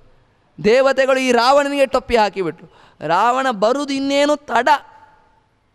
ಅಷ್ಟೊತ್ತಿಗೆ ತಸ್ಯಾಸ್ತು ತಾಂ ಪ್ರತಿಕೃತಿಂ ರಜನೀಚರೇಂದ್ರೋ ದೇವ್ಯಾಶ್ಚ ಸನ್ನಿಧಿಯುತಾಂ ವ್ಯವಹಾರ ಸಿದ್ಧೈ ಆದಾಯ ತಾಮತಯಯೋ ರಜನೀಚರೇಂದ್ರೋ ಹತ್ವಾ ಜಟಾಯುಷಮುರು ಶ್ರಮತೋ ನಿರುದ್ಧ ದೇವ್ಯಾ ಸಮೀಪಮತ ರಾವಣ ಆಸಸಾದ ಸಾದೃಶ್ಯತಾಂ ಅಗಮದಪ್ಯವಿಶಕ್ಯ ಶಕ್ತಿ ಸೃಷ್ಟ್ವಾತ್ಮನ ಪ್ರತಿಕೃತಿಂ ಪ್ರಯಯೋ ರಜನೀಚರೇಂದ್ರ ಪ್ರಯಯೋ ಚ ಶೀಘ್ರಂ ಕೈಲಾಸಮರ್ಚಿತ ಪದ ನ್ಯವಸತ್ ಶಿವಾಭ್ಯಾಂ. ಇವ ಬರುವುದೇ ಸದಾ. ಇವ ಬರುವಾಗ ನಿಜವಾದ ಸೀತೆ ಅದೃಶ್ಯಳಾಗಿ ಬಿಟ್ಲು. ಯಾರು ನಿಜವಾದ ಸೀತೆ ಅಲ್ಲಿದ್ಲೋ, ನಿಜವಾದ ಸೀತೆ ಅದೃಶ್ಯಳಾದ್ಲೋ, ಎಲ್ಲಿಗೆ ಹೋದ್ಲು? ಸೀದಾ ರುದ್ರದೇವರ ಹತ್ರ ಮೊಮ್ಮಗನ ಹತ್ರ ಹೋದ್ಲು. ಯಾವತ್ತು ತಾಯಿಗೆ ಮಗನಕ್ಕಿಂತ ಜಾಸ್ತಿ ಮೊಮ್ಮಗನ ಕಂಡದ ಪ್ರೀತಿ ಜಾಸ್ತಿ. ಯಾವತ್ತು ಅಷ್ಟು ಒಂದು ಮೊಮ್ಮಗ ಬಂದ ಅಂತಾದರೆ ಮೊಮ್ಮಗನ ಹಿಂದೆನೇ ಇರ್ತಾಳೆ. ಯಾವತ್ತು ಹಾಗೆ ನಮ್ಮ ತಾಯಿಯಂದಿರಬೇಕನ್ನು ನೋಡಿ ನೀವು. ಬೇಕಾದರೆ ಮನೆ ಮೊಮ್ಮಗ ಬಂದ ಅಂದರೆ ಮೊಮ್ಮಗನ ಹತ್ರನೇ ಹಿಂದೆನೇ ಇರ್ತಾಳೆ. ಕೆಲಸ ಎಲ್ಲ ಬಿಟ್ಟು ಮೊಮ್ಮಗನ ಹತ್ರನೇ ಇರ್ತಾಳೆ. ಬೇಕು ಅಷ್ಟು ಮೊಮ್ಮಗನ ಕಂಡ್ರೆ ಪ್ರೀತಿ ಅವಳಿಗೆ. ಅವಳ ಮಗಳಕ್ಕಿಂತ ಜಾಸ್ತಿ ಮೊಮ್ಮಗನ ಕಂಡ್ರೆ ಪ್ರೀತಿ ಇರ್ತದೆ. ಇವಳು ಕೂಡ ಮೊಮ್ಮಗನನ್ನು ನೋಡಬೇಕಂತ ಆಯ್ತು ಇವಳಿಗೆ. ಮಗ ಇದ್ದಾನೆ, ವಾಯುದೇವರಿದ್ದಾರೆ, ಬೇಡ ಮೊಮ್ಮಗ ಇರಲಿ. ಸೀದಾ ಮೊಮ್ಮಗ ಇದ್ದಲ್ಲಿ ಹೋದ. ಮೊಮ್ಮಗನ ಸೊಸೆ ಪ್ರಾಯ ಮಗನ ಸೊಸೆ, ಮಗನ ಹೆಂಡ್ತಿಕ್ಕಿಂತ ಮೊಮ್ಮಗನ ಹೆಂಡ್ತಿ ಚೆನ್ನ ನೋಡ್ಕೊಳ್ತಾಳೆ ಗೊತ್ತಿಲ್ಲ. ಇಲ್ಲ, ನಾನು ಹೇಳಿದ್ದು ತಮಾಷೆಗೆ. ಅವಳು ಸೀದಾ ಮೊಮ್ಮಗನ ಹೆಂಡತಿ ಹತ್ರ ಹೋದ್ರು. ರುದ್ರದೇವರ ಹತ್ರ ಹೋದ್ರು. ರುದ್ರದೇವರು ವಾಯುದೇವರ ಮಗ. ವಾಯುದೇವರು ಯಾರ ಮಗ? ಲಕ್ಷ್ಮಿಯ ಮಗ. ಲಕ್ಷ್ಮಿಯ ಅವತಾರ ಸೀತೆ. ಅಂದರೆ ಸೀತೆಗೆ ಮೊಮ್ಮಗ ಆಗಬೇಕೀಗ. ಆ ಮೊಮ್ಮಗನ ಹತ್ರ ಹೋದ್ಲು. ಇಲ್ಲಿ ಡುಪ್ಲಿಕೇಟ್ ಸೀತೆ ತಯಾರಾದಳು, ಇನ್ನೊಂದು ಸೀತೆ. ಆದರೆ ಆ ಡುಪ್ಲಿಕೇಟ್ ಸೀತೆಗೆ ಒಂದು ವ್ಯವಹಾರ, ಅಲ್ಲಿ ಒಂದು ಏನು ಡುಪ್ಲಿಕೇಟ್ ಪ್ರತಿಕೃತಿ ಮಾಡಿಟ್ರೆ ತಟ್ಟಿರಾಯನ ಚಲಿಸದ. ಆ ಡುಪ್ಲಿಕೇಟ್ ಸೀತೆ ಒಳಗೆ ಯಾರು ಹೋದ್ರು ಕೇಳಿದ್ರೆ ಇಂದ್ರದೇವರು ಹೋದರು. ಇಂದ್ರದೇವರು ಆ ಡುಪ್ಲಿಕೇಟ್ ಸೀತೆಯ ಒಳಗೆ ಪ್ರವೇಶ ಮಾಡಿದರು. ಆದರೆ ಅಲ್ಲಿ ಸೀತೆಯ ಸನ್ನಿಧಾನ ವ್ಯವಹಾರ ಸಿದ್ಧಿಸಬೇಕಲ್ಲ, ಅಲ್ಲಿ ಸೀತೆಯ ಸನ್ನಿಧಾನವೂ ಕೂಡ ಲಕ್ಷ್ಮೀದೇವಿಯ ಸನ್ನಿಧಾನ ಚೂರಿತ್ತು. ಇಂದ್ರದೇವರು ಪ್ರವೇಶ ಮಾಡಿದ್ದು, ಲಕ್ಷ್ಮಿಯ ಸನ್ನಿಧಾನ ಅಲ್ಲಿತ್ತು. ಉದಾಹರಣೆಗೆ ಈಗ ಯಾರಿಗಾದರೂ ಮೈಗೆ ಭೂತ ಬರುವಾಗ, ಮೈಗೆ ಬರ್ತಾರಲ್ಲ ಕೆಲವರಿಗೆ, ಮೈಗೆ ಬರುವಾಗ ಅಲ್ಲಿ ಅವರು ಇರ್ತಾರೆ ಇಲ್ವಾ? ಅವರಿರ್ತಾರೆ, ಅವರ ಸನ್ನಿಧಾನ ಇರ್ತದೆ, ಅದರೊಟ್ಟಿಗೆ ಭೂತದ ಆವೇಶ. ಅದೇ ರೀತಿಯ ಇಂದ್ರನ ಸನ್ನಿಧಾನ ವ್ಯವಹಾರ ಸಿದ್ಧಿಸ್ಲಿಕ್ಕೋಸ್ಕರ ಸೀತೆ ಅಲ್ಲಿ ಹೋಗಿ ಕೂತ್ಕೊಂಡು. ಎರಡು, ಇಂದ್ರನು ಇದ್ದಾನೆ, ಸೀತೆಯೂ ಇದ್ದಾಳೆ. ಅದೇ ಮೂಲ ರೂಪ ಸೀತೆ ಕೈಲಾಸಕ್ಕೆ ಹೋಗಿ ಆಯಿತು. ಇದೇ ಗಮ್ಮತ್ತು ನೋಡಿ. ಅಲ್ಲಿ ತ್ರಿಜಟೆ ಇದ್ದಾಳಲ್ವಾ, ಅವಳು ಅಲ್ಲಿ ಸೇವೆ ಮಾಡಿದ್ದು ಯಾರನ್ನು? ಹಾಗಾದರೆ ಎಲ್ಲಿ ಲಂಕೆ ಅಶೋಕವನದಲ್ಲಿ ತಂದಿಟ್ಟ ಇದೇ ಸೀತೆಯನ್ನು, ಡುಪ್ಲಿಕೇಟ್ ಸೀತೆಯನ್ನು ರಾವಣ ಕತ್ಕೊಂಡು ಹೋಗಿ ಇಟ್ಟ. ಅಲ್ಲಿ ಸೇವೆ ಮಾಡಿದ್ದು ಯಾರದ? ಹಾಗಾದರೆ ಅವಳು ಇಂದ್ರನನ್ನು ಸೇವೆ ಮಾಡಿದಾಗ ಆಯಿತು ತ್ರಿಜಟೆ. ಅದೇ ತ್ರಿಜಟೆ ಇಂದ್ರನನ್ನು ಸೇವೆ ಮಾಡಿದ್ರಿಂದ ಏನಾಯಿತು ಕೇಳಿದರೆ, ಅದೇ ತ್ರಿಜಟೆ ಮುಂದಿನ ಜನ್ಮದಲ್ಲಿ ಕೃಷ್ಣಾವತಾರದಲ್ಲಿ ಕೃಷ್ಣನ ತಂಗಿಯಾಗಿ ಹುಟ್ಟಿದ್ಲು, ಸುಭದ್ರೆಯಾಗಿ ಹುಟ್ಟಿದ್ಲು. ಇದೇ ತ್ರಿಜಟೆ ಸುಭದ್ರೆಯಾಗಿ ಹುಟ್ಟಿದ್ದು ಮುಂದಿನ ಜನ್ಮದಲ್ಲಿ ದ್ವಾಪರ ಯುಗದಲ್ಲಿ. 24ನೇ ಯುಗದಲ್ಲಿ 24ನೇ ತ್ರೇತಾಯುಗದಲ್ಲಿ ರಾಮಾಯಣ ನಡೆದದ್ದು. ದ್ವಾಪರ ಯುಗ ನಡೆದು ಮೊನ್ನೆ 28ನೇ ಮನ್ವಂತರದಲ್ಲಿ. ಅದು 24 ಆದಮೇಲೆ 25, 26, 27. 25ರಲ್ಲಿ ಕೃತ ತ್ರೇತಾ ದ್ವಾಪರ ಕಲಿ, 26ರಲ್ಲಿ ಕೃತ ತ್ರೇತಾ ದ್ವಾಪರ ಕಲಿ, 27ರಲ್ಲಿ ಕೃತ ತ್ರೇತಾ ದ್ವಾಪರ ಕಲಿ, 28ರಲ್ಲಿ ಕೃತ ತ್ರೇತಾ ದ್ವಾಪರ. ಆ ದ್ವಾಪರ ಮುಗ್ದು ಎಷ್ಟಾಯ್ತು ನೋಡಿ. ಅಂದರೆ ಪ್ರತಿ ಮನ್ವಂತರಲ್ಲಿ ಅದು ಹೀಗೆ ರಾಮಾಯಣ ನಡೀತದೆ ಅಂತಲ್ಲ, ಚಿಕ್ಕ ಪುಟ್ಟದ ರಾಮಾಯಣ ನಡೀತದೆ ಅಷ್ಟೇ. 24ನೇ ಮನ್ವಂತರಲ್ಲಿ ಹಾಗೆ ರಾಮಾಯಣ ನಡೆದಿತ್ತು, ಅದೇ ರೀತಿಯಾಗಿ 25, 26, 27 ನಡೀಲಿಲ್ಲ. 28ರಲ್ಲಿ ಸ್ವಲ್ಪ ವ್ಯತ್ಯಾಸವಾಗಿ ನಡೆದಿದೆ. 24ನೇ ಮನ್ವಂತರದಲ್ಲಿ ನಡೆದ ರಾಮಾಯಣ ಕಥೆ ಇದು. ಅದು ನಡೆದಿದೆ, ನಡಿಲ್ಲ ಅಂತ ಏನು ಹೇಳೋದು ಬೇಡ. ಅಲ್ಲ, ನಿಮ್ಮ ರಾಮನ ನೋಡಿದೆ, ರಾಮಾಯಣ ನಡೀಲೇ ಇಲ್ಲ, ಸುಮ್ಮನೆ ರಾಮ ಮಂದಿರ ನಿರ್ಮಾಣ ಮಾಡೋದಂತೆಲ್ಲ ಹೇಳ್ತಾರೆ. ಅದು ನಡೀಲಿಲ್ಲ, ಅಲ್ಲಿ ಹೋಗಿ ನೋಡಲಿ, ಅಲ್ಲಿ ರಾಮ ಸೇತುವೆ ಉಂಟಾ ಇಲ್ಲೋ ನೋಡಲಿ, ಹೋಗಿ ಗೊತ್ತಾಗ್ತದೆ ನಡೆದಿದೆ ಅಲ್ವ. ಕಾಗೆಗೆ 2 ಕಣ್ಣುಂಟ, ಒಂದು ನಾನು ನಿನ್ನೆ ಕತೆ ಹೇಳಿದೆ ಅಲ್ವಾ, ಕಾಗೆಗೆ ಅವ್ರು ಸೈಂಟಿಫಿಕ್ಕಾಗಿ ಪ್ರೂವ್ ಮಾಡಲಿ. ಕಾಗೆಗೆ ಅವತ್ತಿನಿಂದ 2 ಕಣ್ಣು, ಒಂದೇ ಕಣ್ಣಿರೋದು ಕಾಗೆಗೆ, 2 ಕಣ್ಣು ತೋರೋದಿಲ್ಲ ಕಾಗೆಗೆ. ನೋಡಲಿ ಅವರು, ರಾಮಾಯಣ ನಡೀಲಿಲ್ಲ ಹೇಳಿದರೆ ಕಾಗೆಗೆ 2 ಕಣ್ಣು ಇರಬೇಕಿತ್ತಲ್ವ, ಯಾಕೆ ಒಂದೇ ಕಣ್ಣಿರೋದು? ನಡಿಲಿಲ್ಲ ಹೇಳಲಿಕ್ಕೆ ಸುಲಭ ಕಣ್ರಿ, ಹೇಳಲಿಕ್ಕೇನು ಬಾಯಿ ಉಂಟು ಹೇಳ್ತಾವೆ. ಆದ್ದರಿಂದ ಅಂದು ನಡೆದದ್ದು 24ನೇ ತ್ರೇತಾಯುಗದಲ್ಲಿ ರಾಮಾಯಣ ನಡೆದದ್ದು. ಅಂದು ತ್ರಿಜಟೆ ಈ ಪ್ರತಿಕೃತಿಯಾದಂಥ ಸೀತೆ, ಅಂದರೆ ಅದರಲ್ಲಿ ಇಂದ್ರನ ಸನ್ನಿಧಾನದ ಸೀತೆ ಅಂದರೆ ಇಂದ್ರನ ಸೇವೆ ಮಾಡಿದ್ಲು. ಆ ತ್ರಿಜಟೆ ಲಕ್ಷ್ಮೀ ಸೇವೆಯೂ ಮಾಡಿದ್ಲು, ಇಂದ್ರನ ಸೇವೆಯೂ ಮಾಡಿದಂತಾಯಿತು. ಆ ತ್ರಿಜಟನೆ ಮುಂದೆ ದ್ವಾಪರಯುಗದಲ್ಲಿ ಸುಭದ್ರೆ ಆಗಿ ಹುಟ್ಟಿದ್ದು, ಅಂದರೆ ಕೃಷ್ಣನ ತಂಗಿ ಆಗಿ ಹುಟ್ಟಿದ್ದು.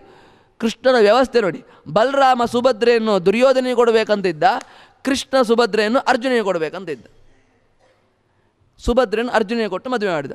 ಸಂಧಾತ ಅಂದರೆ ಇಂದ್ರನ ಸೇವೆ, ಅವತ್ತು ಅವಳು ತ್ರೇತಾಯುಗದಲ್ಲಿ ಇಂದ್ರನ ಸೇವೆ ಮಾಡಿದ್ರಿಂದ 28ನೇ ದ್ವಾಪರ ಯುಗದಲ್ಲಿ ಎಷ್ಟು ಒಂದೊಂದು ಮನ್ವಂತರ ಮುಗಿಲಿಕ್ಕೆ ಎಷ್ಟೋ ವರ್ಷ ಕಟ್ಟಲೇಬೇಕು. 28ನೇ ದ್ವಾಪರ ಯುಗದಲ್ಲಿ ಆ ತ್ರಿಜಟೆಯನ್ನು, ಅದೇ ಸುಭದ್ರೆಯಾಗಿ ಒಂದು ತ್ರಿಜಟೆಯನ್ನು ಇಂದ್ರನೇ ಕೊಟ್ಟು ಮಾಡಿದ. ಇಂದ್ರನ ಸೇವೆ ನೀನು ಅವತ್ತು ಮಾಡಿದ್ದಿ, ಇವತ್ತು ಇಂದ್ರನ ಮದುವೆ ಆಗುವಂತ ಕೃಷ್ಣ ಅರ್ಜುನಿಗೆ ಕೊಟ್ಟು ಮದುವೆ ಮಾಡಿಸಿದ ನೋಡಿ. ಇದು ಬಲರಾಮಾದಿಗಳೆಲ್ಲ ಗೊತ್ತಿಲ್ಲ, ಬಲರಾಮ ಶೇಷನೇ. ಈ ಬಲರಾಮ ಅದು ಗೊತ್ತಿರೋದು ಇವ್ರಿ ಮೂರಿಗೆ ಮಾತ್ರ, ಅದು ಯಾರಿಗೂ ಗೊತ್ತಿಲ್ಲ ಅಂತೆ. ರುದ್ರದೇವರಿಗೆ, ಇಲ್ಲಿ ರಾಮನಿಗೆ, ಸೀತೆಗೆ ಅಷ್ಟೇ ಜನ ಗೊತ್ತಿದೆ. ಬಲರಾಮನು ಕೂಡ ಶೇಷರ ಅವತಾರ, ಅವನಿಗೂ ಕೂಡ ದುರ್ಯೋಧನೆ ಕೊಟ್ಟು ಮದುವೆ ಮಾಡಲಿಕ್ಕೆ ಹೊರಟಿದ್ದಾನೆ ಅವ. ರಾಮ ಕೃಷ್ಣ ಮಾಡಲಿಲ್ಲ. ಕೃಷ್ಣ ಅದು ನಾನು ಭಾಗವತ ಹೇಳುವಾಗ ಹೇಳಿದ್ದೆ, ಎಂತ ಭಾರಿ ಗಮ್ಮತ್ತು ಮಾಡಿದ್ದಾನೆ ನಾವು. ಗಮ್ಮತ್ತು ಮಾಡಿ ಸುಭದ್ರೆ ಕೊಟ್ಟು ಮದುವೆ ಮಾಡಿದ ಕೃಷ್ಣ. ಅಂದರೆ ಜೋಡಿಸುವ ಕೃಷ್ಣ, ಸೇವೆಗೆ ತಕ್ಕಂತೆ ದೇವರು ಜೋಡಿಸ್ತಾನೆ. ಆ ಈ ಕೈಲಾಸಕ್ಕೆ ಈ ಸೀತೆ ಹೋದ್ಲು. ರಾವಣ ಬಂದ, ಭಗವತಿ ಭಿಕ್ಷಾಂ ದೇಹಿ ಅಂದ.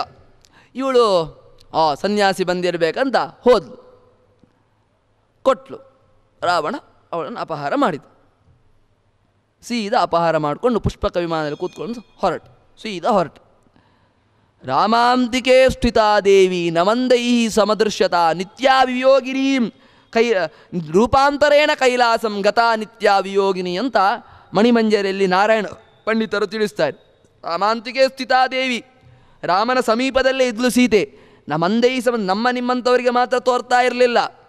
ರೂಪಾಂತರೇಣ ಕೈಲಾಸಂ, ಇನ್ನೊಂದು ರೂಪದಿಂದ ಕೈಲಾಸಕ್ಕೆ ಹೋದಿದ್ದು. ಯಾಕೆ? ಅಲ್ಲಿ ರುದ್ರದೇವರಿಂದ ಪೂಜೆಗೊಳ್ಳಲಿಕ್ಕೆ. ಯಾಕೆ ನಿತ್ಯ ಅವಿಯೋಗಿನಿ ಅವಳು, ರಾಮನೊಂದೇ ನಿತ್ಯ ಅವಿಯೋಗಿನಿ, ಬೇರೆಯಾಗೋ ಪ್ರಸಂಗವೇ ಇಲ್ಲ. ರಾಮನೊಟ್ಟಿಗೆ ಇರ್ತಾಳೆ ಅವಳು, ನಮ್ಮಂಥವರಿಗೆ ತೋರೋದಿಲ್ಲ ಅಷ್ಟೇ. ಹೋದ ರಾವಣ, ಕರ್ಕೊಂಡು ಹೋದ. ಜಟಾಯು ಬಂತು, ಹೋರಾಡಿತು. ಎಷ್ಟು ಆಗ್ತದೆ ಅಷ್ಟು ತನ್ನ ಸಾಮರ್ಥ್ಯವನ್ನೆಲ್ಲ ಬಿಟ್ಟು ರಾವಣನ ಜೊತೆಗೆ ಹೋರಾಡಿತು. ರಾವಣ ಅದರ ರೆಕ್ಕೆಯನ್ನು ಕಡ್ದ, ಅದು ನೆಲಕ್ಕೆ ಉರುಳಿ. ಹಕ್ಕಿಗಳಿಗೆ ಬಲವೇ ರೆಕ್ಕೆಯಲ್ಲಿ, ಆ ರೆಕ್ಕೆಯನ್ನೇ ಕಡ್ದ, ಬಿತ್ತು. ರಾಮ ಇತ್ತ ರಾಮ ಅಲ್ಲಿಂದ ಬಂದ. ಇಲ್ಲಿ ಸೀತೆ ಕಾಣಲಿಲ್ಲ. ಏನು ರಾಮ ಅಳ್ತಾನೆ. ರಾಮಾಯಣ ಭಾರೀ ವರ್ಣನೆ ಮಾಡ್ತದೆ, ಎಲ್ಲ ಲೌಕಿಕ ದೃಷ್ಟಿಯಿಂದ. ಅದು ರಾಮ ಯಾಕೆ ಹತ್ತದಂದ್ರೆ ಭಾಗವತ ಒಂದು ಮಾತು ತಿಳಿಸ್ತದೆ. ಸ್ತ್ರೀ ಸಂಗೀನಾಂ ರತಿಮಿವ ಪ್ರತಯಂಚಚಾರ ಅಂತ ಹೇಳ್ತದೆ ಭಾಗವತ. ಸಿಕ್ಕಾಪಟ್ಟೆ ಸ್ತ್ರೀಯರ ಮೇಲೆ ವ್ಯಾಮೋಹ ಇದ್ದರೆ ಈ ರೀತಿಯಾಗಿ ಅಳಬೇಕಾಗ್ತದೆ. ಅಂದರೆ ಗಂಡ ಹೆಂಡತಿ, ನನಗೆ ದೇವರು ಕೊಟ್ಟ ಹೆಂಡತಿ, ಆ ದೃಷ್ಟಿಯಿಂದ ಹೆಂಡತಿಯನ್ನು ನೋಡಬೇಕು. ನನಗೆ ದೇವರು ಕೊಟ್ಟ ಗಂಡ, ನನಗೆ ದೇವರು ಕೊಟ್ಟ ಮಕ್ಕಳು ಅಷ್ಟೇ ದೃಷ್ಟಿಯಿಂದ ಆ ಮಕ್ಕಳಿಗೆ ಏನಾದರೂ ಸ್ವಲ್ಪ ಆಯಿತು, ಆ ಹೆಂಡತಿಗೆ ಏನಾದರೂ ಆಯಿತು, ಇವರ ಸಾಧನೆ ಬಿಟ್ಟು ಅಳುವುದು ಅಳುವುದು ಅಳುವುದು. ಆ ಅಳುವ ಪ್ರಸಂಗ ರಾಮ ತೋರಿಸ್ತಾರೆ. ಈ ರೀತಿಯಾಗಿ ಅಳ್ಳಿಕ್ಕೆ ಹೋದ್ರೆ ನಂತರ ಹಾಳಾಗ್ತೀರಿ ನೀವು. ಅಂದರೆ ರಾಮ ನಮ್ಮನ್ನು ದೃಷ್ಟಿಯಿಂದ ಹೇಳಿ, ರಾಮನಿಗೆ ಅಳು ಇಲ್ಲ, ಭಾರಿ ಕಷ್ಟ ನೋಡಿ, ಅಳದವನು ಅಳುದು. ಈಗ ಅಳುವನಿಗೆ ನಮ್ಮಂತ ನಿಮ್ಮವನಿಗೆ ಅಳು ಬಂದರೆ ದೊಡ್ಡ ವಿಷಯ ಅಲ್ಲ, ರಾಮನಿಗೆ ಅಳುವೇ ಇಲ್ಲ. ಅಳದವನು ಅಳುವುದಂದರೆ ಏನು ಕಷ್ಟ ನೋಡಿ, ಅಳದವನು ಅಳುವುದಂದರೆ ಭಾರಿ ಕಷ್ಟ. ಯಾವತ್ತು 100 ರನ್ ಹೊಡೆಯುವವನಿಗೆ 100 ರನ್ ಹೊಡೆಯುವುದೇನು ದೊಡ್ಡ ವಿಷಯ ಅಲ್ಲ. 100 ರನ್ ಇದ್ದಕ್ಕಿಂತ 0 ರನ್ನಿಗೆ ಔಟ್ ಆದರೆ ಭಾರಿ ಕಷ್ಟ. ಯಾವತ್ತು ಹೊಡೆಯುವ ಇದ್ದಕ್ಕಿಂತ 0 ರನ್ನಿಗೆ ಅವನು ಔಟ್ ಆಗೋದೇ ಇಲ್ಲ. ಅಂಥವ ಸುಮ್ಮನೆ 0 ರನ್ನಿಗೆ ಔಟ್ ಆದಂಥದ್ದು ಹೇಗೆ ಕಷ್ಟವೋ ಅದೇ ರೀತಿಯಾಗಿ ಅಳದವನು ಅಳುವ ಪ್ರಸಂಗ ಇದು. ಅತ್ತ ಯುದ್ಧ ಅಲ್ಲಿ ಬಂಡೆ ಕಲ್ಲ ಹತ್ರ ಹೋಗ್ತಾ ಅಂತ, ಅಯ್ಯೋ ನನ್ನ ಹೆಂಡತಿಯನ್ನು ನೋಡಿದ್ರ. ಅತ್ತ ಮರದ ಹತ್ತು ಹೋಗ್ತಾ, ಅಯ್ಯೋ ನನ್ನ ಹೆಂಡತಿಯನ್ನು ನೋಡಿದ್ರ. ಇದಕ್ಕೆಲ್ಲ ಭಾಗವತ ಏನು ಉತ್ತರ ಕೊಡೋದಕ್ಕೆ ಇದಿಷ್ಟೇ. ಸ್ತ್ರೀ ಸಂಗೀನಾಂ ರತಿಮಿವ, ಸಿಕ್ಕಾಪಟ್ಟೆ ಸ್ತ್ರೀಯರ ಮೇಲೆ ವ್ಯಾಮೋಹ. ಅದು ಯಾರಿಗ ಸ್ತ್ರೀ ಗಂಡಸು, ಹೆಂಡತಿಗೆ ಗಂಡನ ಮೇಲೆ, ಗಂಡನಿಗೆ ಹೆಂಡತಿ ಮೇಲೆ, ಮಗನಿಗೆ ಅಪ್ಪನ ಮೇಲೆ, ಅಪ್ಪನಿಗೆ ಮಗನ ಮೇಲೆ, ಎಷ್ಟು ಬೇಕೋ ಅಷ್ಟೇ ವ್ಯಾಮೋಹ. ಏನಾದರೂ ಜೀವನದಲ್ಲಿ ಸಮಸ್ಯೆ ಆಯ್ತು ಕೇಳಿದ್ರೆ ಆಯಿತು, ಸಮಸ್ಯೆ ಬಿಟ್ಟು ಬಿಡಬೇಕು, ಅಲ್ಲಿಗೆ ಮುಗೀತು. ಏನೇನು ಯಾವ ಯಾವ ಕಾಲಕ್ಕೆ ಆಗಬೇಕು ಅದೆಲ್ಲ ಆಗೇ ಆಗ್ತದೆ. ಇದನ್ನೆಲ್ಲ ತೋರಿಸೋಕ್ಕೆ ರಾಮ ಈ ರೀತಿಯಾಗಿ ಮಾಡಿತ್ತು. ಆಯಿತು, ಹೋದ ಅಲ್ಲಿ ಜಟಾಯುವನ್ನು ಕಂಡ. ಜಟಾಯು ರೆಕ್ಕೆ ಬಿದ್ದಿರೋದನ್ನು ಕಂಡ. ಜಟಾಯು ಅದಕ್ಕೋಸ್ಕರ ತನ್ನ ಪ್ರಾಣವನ್ನು ಉಳಿಸಿಕೊಂಡಿತ್ತು. ರಾಮನಿಗೆ ಈ ವಿಷಯವನ್ನು ತಿಳಿಸಬೇಕು ಎನ್ನುವ ಕಾರಣಕ್ಕೆ ಪ್ರಾಣ ಉಳಿಸಿಕೊಂಡಿತ್ತು. ಕಂಡ ಜಟಾಯು ಎಲ್ಲ ವಿಷಯವನ್ನು ಹೇಳಿತು. ಈ ರೀತಿಯಾಗಿ ರಾವಣ ಕತ್ಕೊಂಡು ಹೋದ ಎಲ್ಲ ವಿಷಯವನ್ನು ಹೇಳಿತು. ಹೇಳಿ ತನ್ನ ಪ್ರಾಣವನ್ನು ಒಂದು ಹಕ್ಕಿಗೆ ಇರುವಷ್ಟು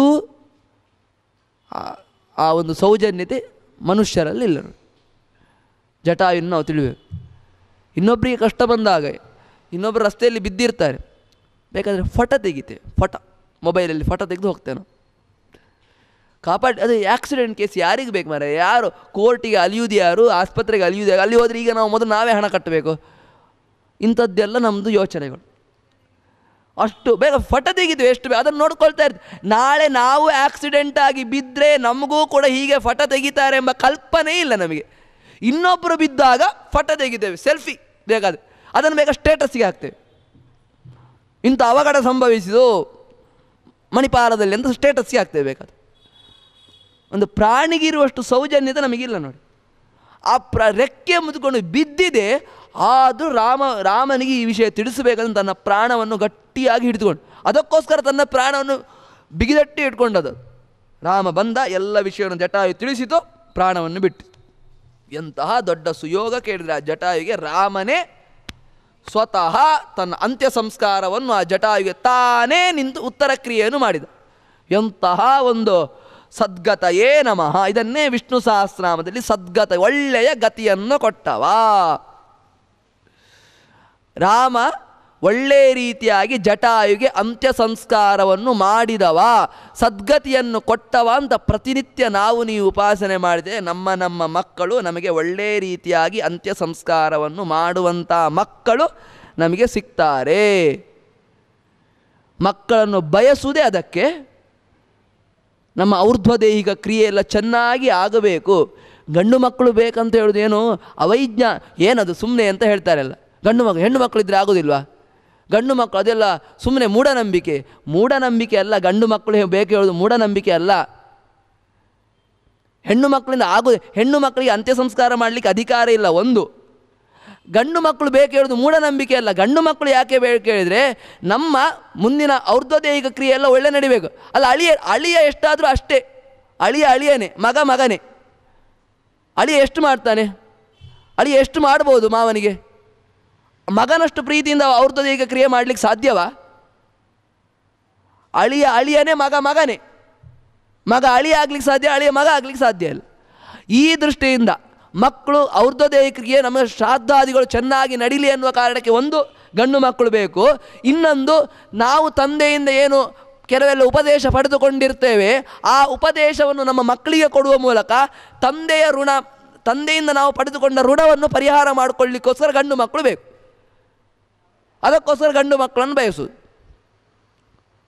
ಗಾಯತ್ರಿ ಆದೇನು ಉಪದೇಶ ಕೊಡುವ ಮೂಲಕ ಆ ಗಾಯತ್ರಿಯ ನನಗೂ ತಂದೆ ಗಾಯತ್ರಿ ಉಪದೇಶ ಕೊಟ್ಟಿದೆ, ಆ ಋಣ ಪರಿಹಾರ ಆಗಲಿ ಅನ್ನೋ ಕಾರಣಕ್ಕೆ ನಾವು ಇನ್ನೊಬ್ಬರಿಗೆ ಗಾಯತ್ರಿ ಉಪದೇಶ ಕೊಡುವ ಮೂಲಕ ಆ ಋಣವನ್ನು ಪರಿಹಾರ ಮಾಡಲಿಕ್ಕೆ ಗಂಡು ಮಕ್ಕಳನ್ನು ಬಯಸುವುದು. ಹೊರತು ಮೂಢನಂಬಿಕೆ ಅಲ್ಲ, ಅದು ಮೂಢನಂಬಿಕೆ ಅಲ್ಲ. ಹೆಣ್ಣು ಮಕ್ಕಳೂ ಬೇಕು, ಒಂದು ಗಂಡು ಮಗು ಬೇಕು. ಕೇವಲ ಹೆಣ್ಣು ಮಕ್ಕಳು ಅಲ್ಲ, ಹೆಣ್ಣು ಮಗು ಬೇಕು, ಅದರಿಂದ ಒಂದು ಪುಣ್ಯ ಉಂಟು. ಗಂಡು ಯಾಕೆ ಕನ್ಯಾದಾನ ಮಾಡೋದು ಎಷ್ಟೋ ಪುಣ್ಯ ಬರ್ತದೆ, ಆ ಪುಣ್ಯವೂ ಬೇಕು, ಈ ಪುಣ್ಯವೂ ಬೇಕು, ಎರಡು ರೀತಿಯಾದ ಪುಣ್ಯವೂ ಬೇಕು.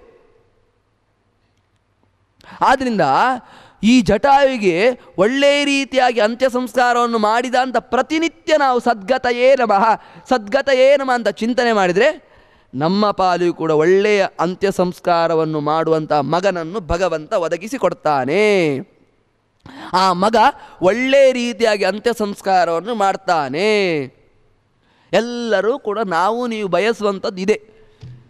ಮತ್ತು ಪಿಶಾಚಿಯಾಗಿ ಅಲಡಾಡಲಿಕ್ಕೆ ಯಾರಿಗೂ ಇಷ್ಟ ಇಲ್ಲ. ಒಳ್ಳೆಯ ರೀತಿಯ ಅಂತ್ಯ ಸಂಸ್ಕಾರ ಮಾಡುವ ಮಕ್ಕಳು ಬೇಕಂತ ಬಯಸುವುದೇ ಅದು. ಇದನ್ನು ಪ್ರತಿನಿತ್ಯ ಚಿಂತನೆ ಮಾಡೋಣ. ಆ ಜಟಾಯುವಿಗೆ ಅಂತ್ಯ ಸಂಸ್ಕಾರ ಮಾಡ್ತಾನೆ. ರಾಮ ಮುಂದೆ ಸಾಕ್ತಾನೆ.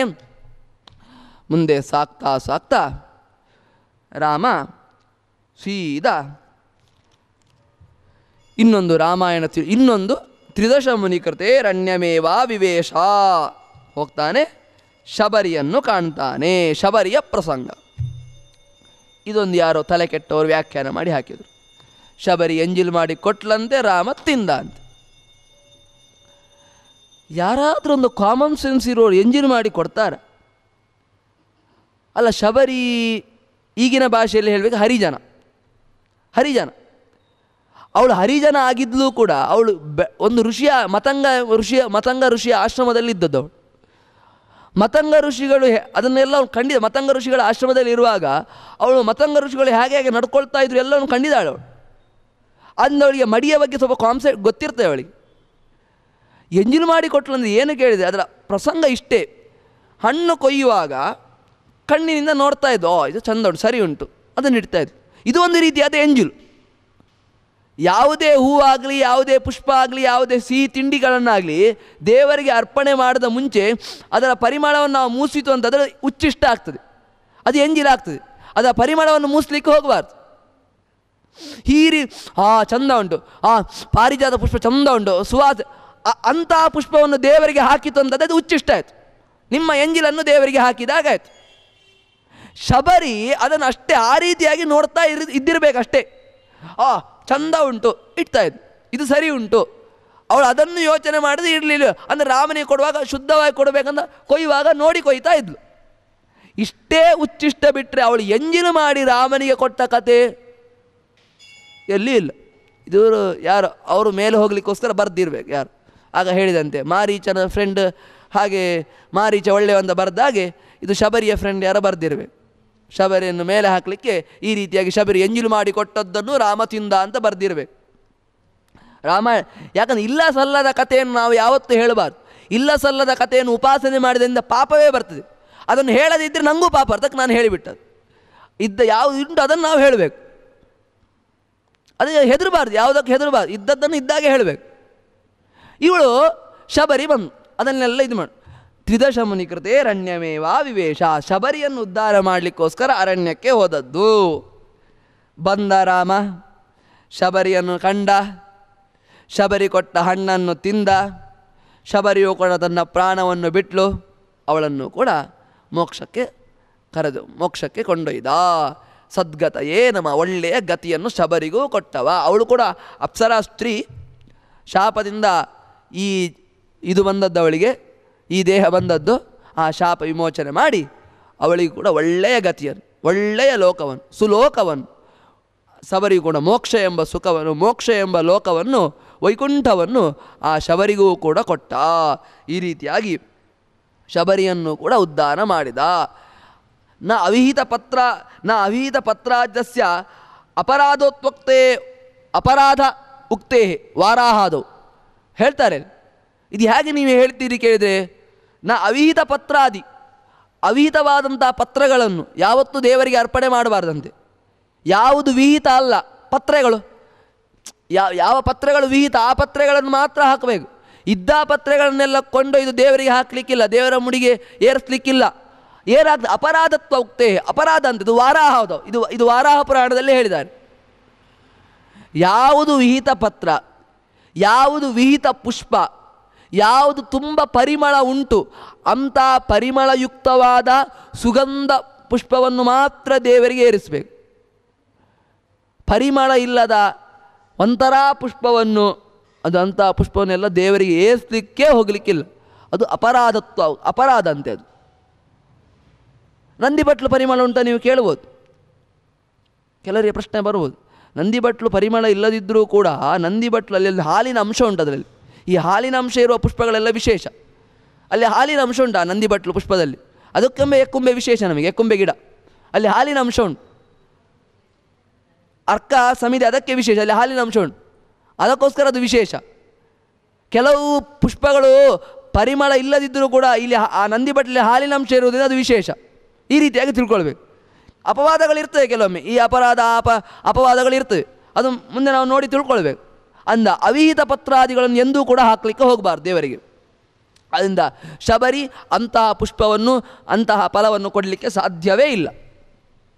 ಅಂತಹ ಶಬರಿಯನ್ನು ಉದ್ಧಾರ ಮಾಡಿದ. ಶಬರಿಯನ್ನು ಉದ್ಧಾರ ಮಾಡಿ ರಾಮ ಸಾಗಿದ ಎಲ್ಲಿಗೆ ಸಾಗಿದ ಕೇಳಿದರೆ ಸೀದಾ ಸುಗ್ರೀವ ಇದ್ದಲ್ಲಿಗೆ ಸಾಗಿದ. ಸುಗ್ರೀವ ಇರುವ ಋಷಭಮುಖ ಪರ್ವತದ ಹತ್ರ ರಾಮ ಸಾಗಿದ. ಮೇಲಿಂದ ಸುಗ್ರೀವಾದಿಗಳು ನೋಡ್ತಾರೆ. ಸುಗ್ರೀವಾದಿಗಳು ನೋಡುವಾಗ ಎಲ್ಲ ಹೆದರಿದ್ರು. ಅಯ್ಯೋ ವಾಲಿಯ ಕಡೆಯವರು ಬಂದರು ಅಂತ ಎಲ್ಲರೂ ಕೂಡ ಹೆದರಲಿಕ್ಕೆ ಶುರು ಮಾಡಿದರು. ಹನುಮಪ್ಪ ನಿಲ್ಲಿಸ್ತಾನೆ. ಸ್ವಲ್ಪ ಬಾಯಿ ಮುಚ್ಚಿ ಕೂತ್ಕೊಳ್ಳಿ, ನಾನು ಹೋಗಿ ಮಾತಾಡಿಸ್ಕೊಂಡು ಬರ್ತೇನೆ ಅಂತ ಹೋಗ್ತಾನೆ.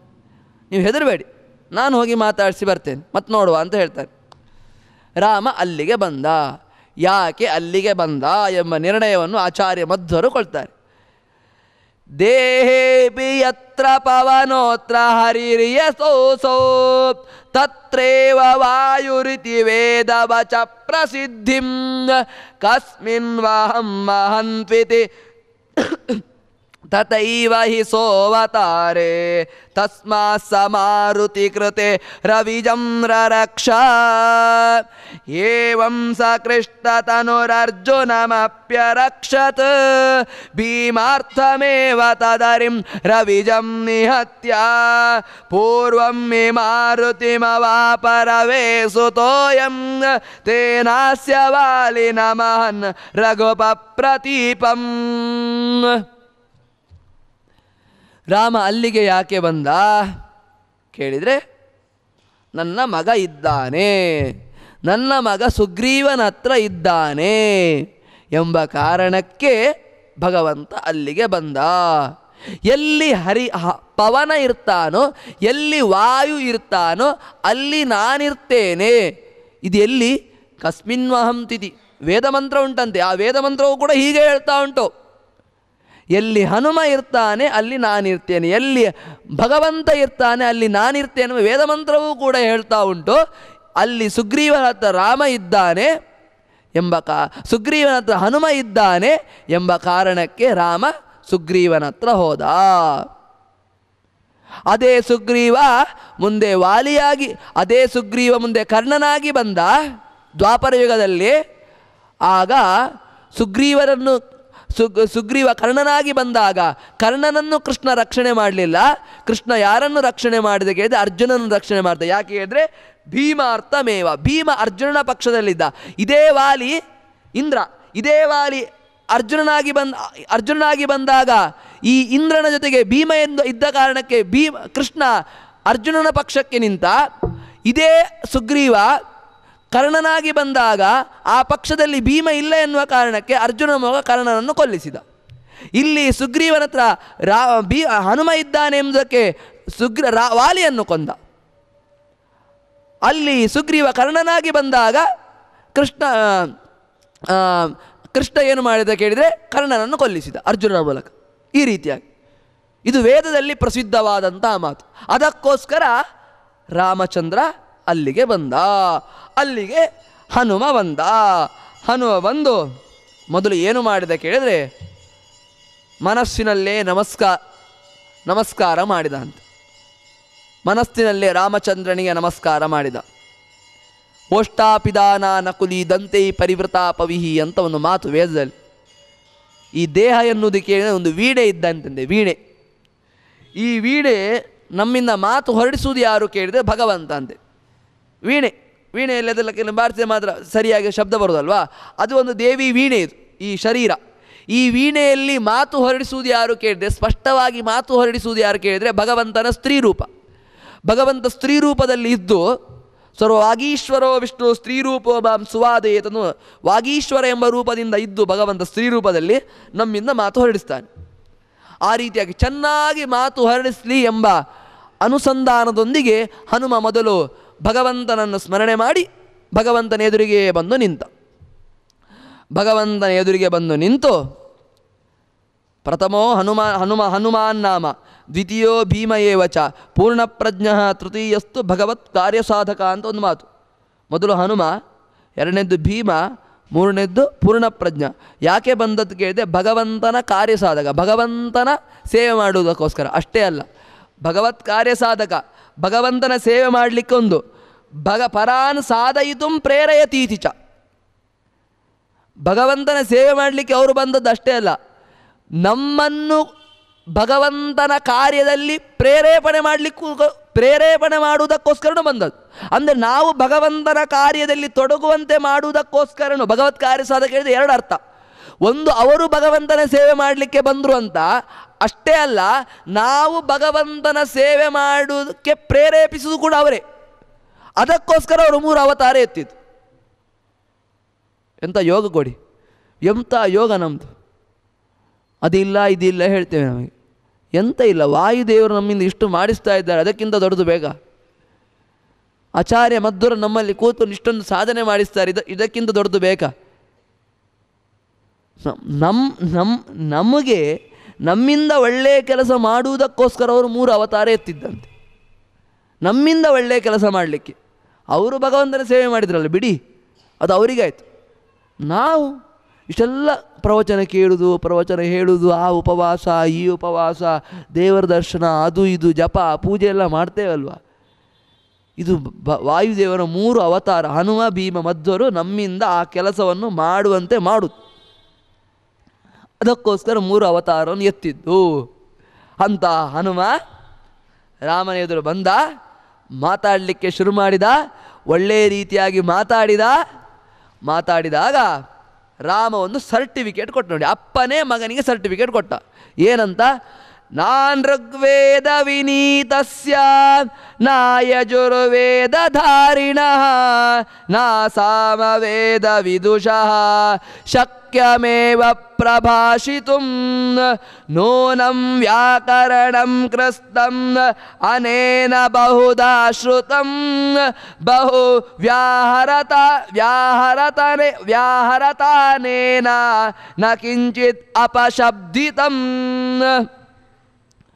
ಋಗ್ವೇದ ಅಧ್ಯಯನ ಮಾಡಿ ಯಾರು ಭಗವಂತನಲ್ಲಿ ಭಕ್ತಿ ಇರುವುದಿಲ್ಲ ಅವನಿಗೆ ಇಂಥ ಮಾತು ಬಾಯಲ್ಲಿ ಬರಲಿಕ್ಕೆ ಸಾಧ್ಯ ಇಲ್ಲ. ಯಜುರ್ವೇದ ಅಧ್ಯಯನ ಮಾಡದವನಿಗೆ ಇಂಥ ಮಾತು ಬಾಯಲ್ಲಿ ಬರಲಿಕ್ಕೆ ಸಾಧ್ಯ ಇಲ್ಲ. ಸಾಮವೇದ ಅಧ್ಯಯನ ಮಾಡದವನಿಗೆ ಬಾಯಲ್ಲಿ ಇಂತಹ ಮಾತು ಬರಲಿಕ್ಕೆ ಸಾಧ್ಯವಿಲ್ಲ. ಅಥರ್ವವೇದ ಅಧ್ಯಯನ ಮಾಡದವನಿಗೆ ಬಾಯಲ್ಲಿ ಇಂತಹ ಮಾತು ಬರಲಿಕ್ಕೆ ಸಾಧ್ಯವಿಲ್ಲ. ಇವನು ವ್ಯಾಕರಣ ಶಾಸ್ತ್ರವನ್ನು ಚೆನ್ನಾಗಿ ಓದಿದ್ದಾನೆ. ಹೇಗೆ ಗೊತ್ತಾ ಲಕ್ಷ್ಮಣ? ಒಂದೇ ಒಂದು ಬಾಯಲ್ಲಿ ಅಪಶಬ್ದ ಬರಲಿಲ್ಲ ನೋಡು. ತಪ್ಪು ಇಷ್ಟು ಮಾತಾಡಿದ ನನ್ನ ಜೊತೆ ಇವ, ಒಂದೇ ಒಂದು ಬಾಯಲ್ಲಿ ತಪ್ಪು ಮಾತಾಡಲೇ ಇಲ್ಲ ಅಂತ ಹೇಳ್ತಾನೆ. ರಾಮ ಸರ್ಟಿಫಿಕೇಟ್ ಕೊಡು. ಒಂದೇ ಒಂದು ತಪ್ಪು ಮಾತಾಡಲಿಲ್ಲ ಅಂತೆ ರಾಮ. ನಾವು ಮಾತಾಡೋ ತಪ್ಪೇ ಬಿಡಿ, ನಾವು 100ಕ್ಕೆ 1 ಸರಿ ಮಾತಾಡಿದೆ ದೊಡ್ಡದು. ನಮ್ಮದು ಆಚೆ ಈಚೆ ಅಲ್ಲಿ ಕನ್ನಡ ಮಾತಾಡುವಾಗ ಮಧ್ಯೆ ಒಂದು ಇಂಗ್ಲೀಷ್ ಶಬ್ದ, ಇಂಗ್ಲೀಷ್ ಮಾತಾಡುವ ಮಧ್ಯೆ ಒಂದು ಸಂಸ್ಕೃತ ಶಬ್ದ, ಸಂಸ್ಕೃತ ಮಾತಾಡುವ ಒಂದು ಹಳೆ ಕನ್ನಡ ಶಬ್ದ, ಎಲ್ಲವೂ ಕೂಡ ನಮ್ಮದು ಮಿಕ್ಸ್. ನಮ್ಮದು ಯಾವುದೂ ಕೂಡ ಪೂರ್ತಿ ಇಲ್ಲ. ಯಾವ ಭಾಷೆಯೂ ಕೂಡ ನಮಗೆ ಸರಿಯಾಗಿ ಒಂದು ಭಾಷೆಯೂ ಗೊತ್ತಿಲ್ಲ. ಇವ ನೋಡಿ ಒಂದೇ ಒಂದು ತಪ್ಪಿಲ್ಲ ಅಂದೆ ಮಾತಾಡುವಾಗ. ಮಾತಾಡಿದ. ರಾಮ ಸರ್ಟಿಫಿಕೇಟ್ ಕೊಟ್ಟ ಮೇಲೆ ರಾಮ ಅಂದ, ರಾಮ ಹೋಗುವ, ಸುಗ್ರೀವನಲ್ಲಿಗೆ ಹೋಗುವ ಅಂತ ಕರ್ಕೊಂಡು ಹೋದ. ಸುಗ್ರೀವನಲ್ಲಿ ಕರ್ಕೊಂಡು ಹೋದ. ಸುಗ್ರೀವನ ಸಖ್ಯವನ್ನು ಮಾಡಿಸಿದ. ಸುಗ್ರೀವ ತನ್ನ ರೋದನವನ್ನು ತಿಳಿಸ್ತಾನೆ, ರಾಮ ತನ್ನ ರೋದನವನ್ನು ತಿಳಿಸ್ತಾನೆ. ಇಬ್ಬರೂ ಕೂಡ ಪರಸ್ಪರ ರೋದನವನ್ನು ಮಾತಾಡಿಕೊಳ್ತಾರೆ. ರಾಮ ಅಂತಾನೆ ವಾಲಿಯನ್ನು ನಾನು ಸಂಹಾರ ಮಾಡ್ತೇನೆ ಅಂತಾನೆ. ನೀನು ವಾಲಿಯನ್ನು ಸಂಹಾರ ಮಾಡಿ ನಾನು ಸೀತೆಯನ್ನು ಹುಡುಕಿಕೊಡ್ತೇನೆ ಅಂತಾನೆ ಸುಗ್ರೀವ. ಆಯಿತು, ಪರಸ್ಪರ ಒಪ್ಪಂದ ಆಯಿತು. ಪರಸ್ಪರ ಒಪ್ಪಂದ ಆದಮೇಲೆ ಏನಾಯಿತು ಕೇಳಿದರೆ, ರಾಮನನ್ನು ಪರೀಕ್ಷೆ ಮಾಡಲಿಕ್ಕೆ ಸುಗ್ರೀವ ಹೊರಟ. ಯಾವ ರೀತಿಯಾಗಿ? ಸುಗ್ರೀವನ ವಾಲಿಯ ಬಲವನ್ನೆಲ್ಲ ತಿಳಿಸಿದ. ವಾಲಿಯ ಬಲವನ್ನು, ತಾಳವೃಕ್ಷಗಳು, ಅವನು ಒಂದು ತಾಳವೃಕ್ಷವನ್ನು ಮಾತ್ರ ಕೀಳಲಿಕ್ಕೆ ಸಾಧ್ಯ ಇದ್ದವ. ಇಲ್ಲಿ 7 ತಾಳವೃಕ್ಷಗಳುಂಟು. ಅದರಲ್ಲಿದ್ದ ಎಲೆಗಳನ್ನು ಕೀಳಲಿಕ್ಕೆ ಅವನಿಂದ ಸಾಧ್ಯವಾಗ್ತಾ ಇರಲಿಲ್ಲ. ಅದರಿಂದ ಎಲೆಗಳನ್ನು ಕೂಡ ನೀನು ಕಿತ್ತಿದೆಯಂತಾದರೆ ನೀನು ವಾಲಿಗಿಂತ ಹೆಚ್ಚು ಬಲವುಳ್ಳವನಂತ ನಾನು ತಿಳ್ಕೊಳ್ತೇನೆ ಅಂದ. ಅದಕ್ಕೋಸ್ಕರ ಏನು ಮಾಡಿದ ಕೇಳಿದರೆ, ರಾಮ ಒಂದೇ ಬಾಣದಿಂದ 7 ತಾಳವೃಕ್ಷವನ್ನು ಕೀಳುವ ಮೂಲಕ ರಸಾತಲದಲ್ಲಿ ಅದರಲ್ಲಿ ಕೆಲವು ರಾಕ್ಷಸರುಗಳೆಲ್ಲ ಇದ್ದು, ದುಂದುಬಿ ರಾಕ್ಷಸರುಗಳೆಲ್ಲ ಇದ್ದರು. ಅವರನ್ನೆಲ್ಲ ಸಂಹಾರ ಮಾಡಿ ರಸಾತಲದಲ್ಲಿ ಅಡಗಿದ್ದಂಥ ಎಲ್ಲ ಅದೇ ಬಾಣದಿಂದ ರಸಾತಲದಲ್ಲಿ ಅಡಗಿದ್ದಂಥ ಎಲ್ಲ ರಾಕ್ಷಸರನ್ನು ಕೂಡ ಸಂಹಾರ ಮಾಡುವ ಮೂಲಕ ವಾಲಿಗೆ ಧೈರ್ಯ ಬಂತು. ರಾಮ ವಾಲಿಯನ್ನು ಕೊಲ್ಲಿಕ್ಕೆ ಸಮರ್ಥ ಎಂಬುದಾಗಿ ಸುಗ್ರೀವನಿಗೆ ಧೈರ್ಯ ಬಂತು. ಅಂತಹ ಸುಗ್ರೀವ ಹಾಗಾದರೆ ವಾಲಿಯನ್ನು ನೀನು ಕೊಲ್ಲಿಕ್ಕೆ ಸಮರ್ಥ ಎಂಬುದಾಗಿ ತಿಳಿದುಕೊಂಡ. ವಾಲಿಯನ್ನು ಯುದ್ಧಕ್ಕೆ ಕರಿ ಅಂದ ರಾಮ. ಅದಕ್ಕೆ ಸುಗ್ರೀವ ಆಯಿತು ಅಂದ. ಕರೀಲಿಕ್ಕೆ ಹೋದ. ಮರುದಿವಸ ಯುದ್ಧಕ್ಕೆ ಹೋದರು ಇಬ್ಬರು. ಸಂಕ್ಷಿಪ್ತವಾಗಿ ನಾನು ಹೇಳ್ತೇನೆ, ಈ ಕಥೆ ಎಲ್ಲ ಇದರಿಂದ ಅಧ್ಯಾತ್ಮ ಸಂದೇಶ ಏನಂತ ಹೇಳಿ ತಿಳ್ಕೊಂಡ್ರೆ ಸಾಕು ನಾವು. ವಾಲಿಯನ್ನು ಕೊಲ್ಲಿಕ್ಕೆ ಸುಗ್ರೀವ ಹೋದ. ರಾಮ ಹಿಂದಿನಿಂದ ಇದ್ದ. ಪರಸ್ಪರ ವಾಲಿ ಅಂತ ಕರ್ದ. ಆಗ ತಾರೆ ಅಂದ್ಲು, ಬೇಡ, ವಾಲಿ ಯುದ್ಧಕ್ಕೆ ಸುಗ್ರೀವ ಯುದ್ಧಕ್ಕೆ ಕರಿತಾ ಇದ್ದಾನೆ, ಏನೋ ಒಂದು ಇದರಲ್ಲಿ ಹಿಂದೆ ಏನೋ ಒಂದು ನಡೆದಿರಬೇಕು, ಅವನಿಗೆ ಯಾರ್ದೋ ಒಂದು ಬಲವಂತರ ಬಲ ಇರಬೇಕು ಅಂತ ಹೆಂಡತಿ ಹೇಳಿದ್ರು ಕೇಳಿಲ್ಲ. ಕೆಲವು ಹೆಂಡತಿ ಹೇಳಿದ್ದು ಸ್ವಲ್ಪ ಕೇಳಬೇಕನ್ನು ತಿಳಿದ ನಮಗೆ. ಹೆಂಡತಿ ಕೇಳಿದ್ದಕ್ಕೆ ಅದಕ್ಕೆ ವಾಲಿಗೆ ಈ ಗತಿ ಆದದ್ದು. ಅವಳು ಅಷ್ಟು ಬಡ್ಕೊಂಡ್ಲು, ಹೋಗಬೇಡಿ ಅಂತ. ಆದರೂ ಕೇಳಿ ನಾನೇ ಅಂತ ಹೇಳಿ ಹೋದ ಗಂಡ. ಮತ್ತೆ ಬಿದ್ದ, ಹೋದ. ಸುಗ್ರೀವ ಸಾರಿ ಪೆಟ್ಟದಿಂದ ನೋಡಿ, ಸಾರಿ ಪೆಟ್ಟದಿಂದ. ರಾಮ ಮಾತಾಡಲೇ ಇಲ್ಲ. ನಂಬಿಸಿ ಕುತ್ತೆ ಕೊಯ್ಯುವುದಂದು ಹೀಗೆ ಅಲ್ಲ.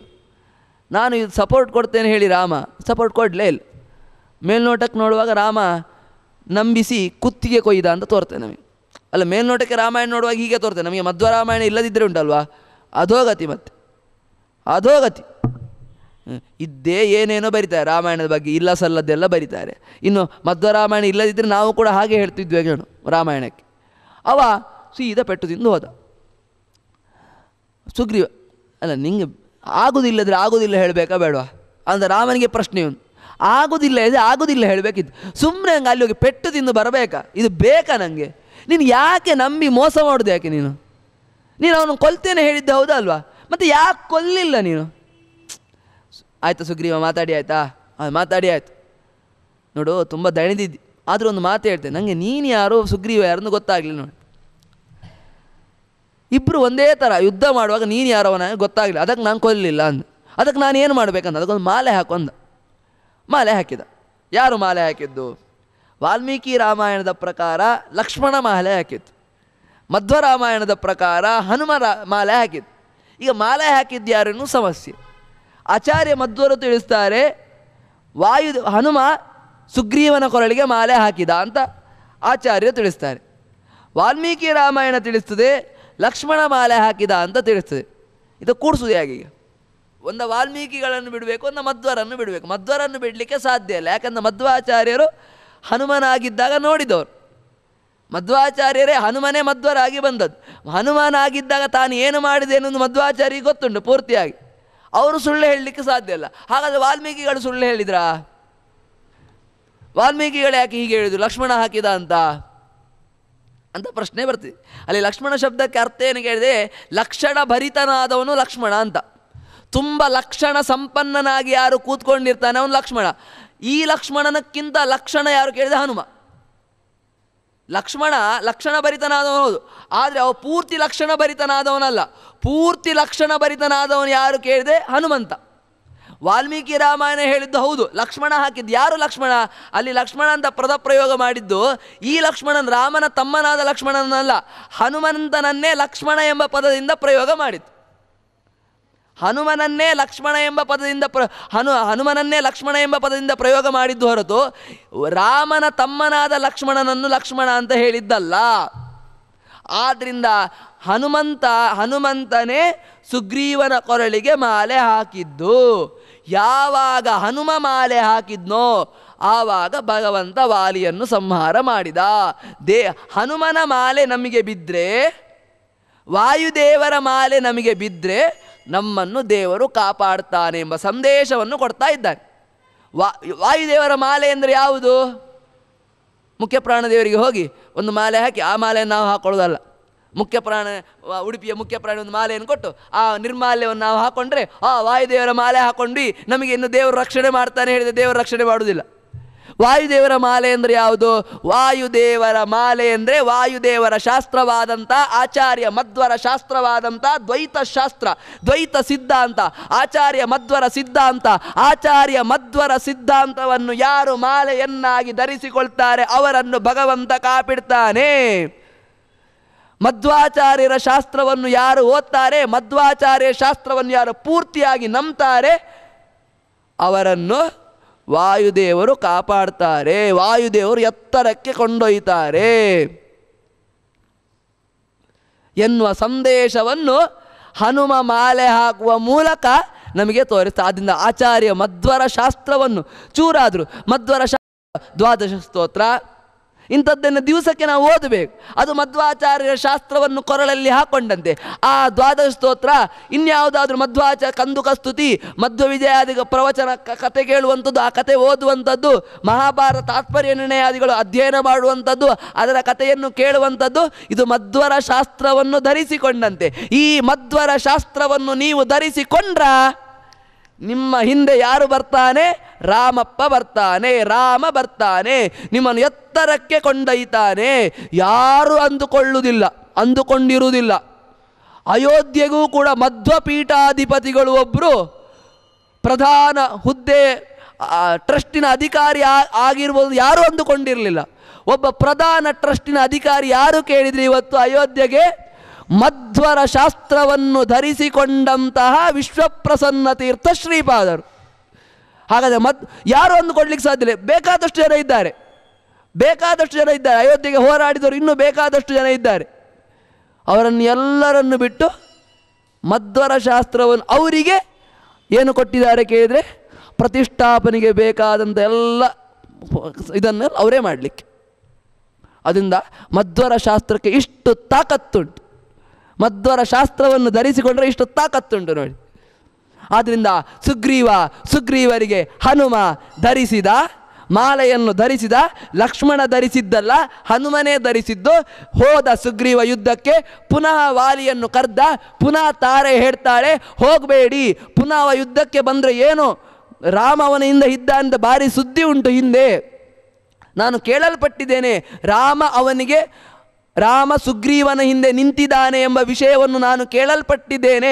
ಹೋಗಬೇಡಿ, ರಾಮ ಇದ್ದರೆ ಇರಲಿ, ರಾಮನ ನಾನು ಕರ್ಕೊಂಡು ಬರ್ತೇನೆ ಅಂತ ಹೇಳ್ತಾರೆ. ರಾಮನ ನಾನು ಕರ್ಕೊಂಡು ಬರ್ತೇನೆ ಅಂತ ಹೋದ. ಯುದ್ಧ ಶುರುವಾಯಿತು. ರಾಮ ಹಿಂದಿನಿಂದ ನಿಂತು ಬಾಣವನ್ನು ಪ್ರಯೋಗ ಮಾಡಿದ. ಪುನಃ ಒಂದು ಸಮಸ್ಯೆ, ರಾಮ ಹಿಂದಿನಿಂದ ನಿಂತು ಯಾಕೆ ಬಾಣ ಪ್ರಯೋಗ ಮಾಡಿದ ಎಂಬುದಾಗಿ ಪುನಃ ಸಮಸ್ಯೆ.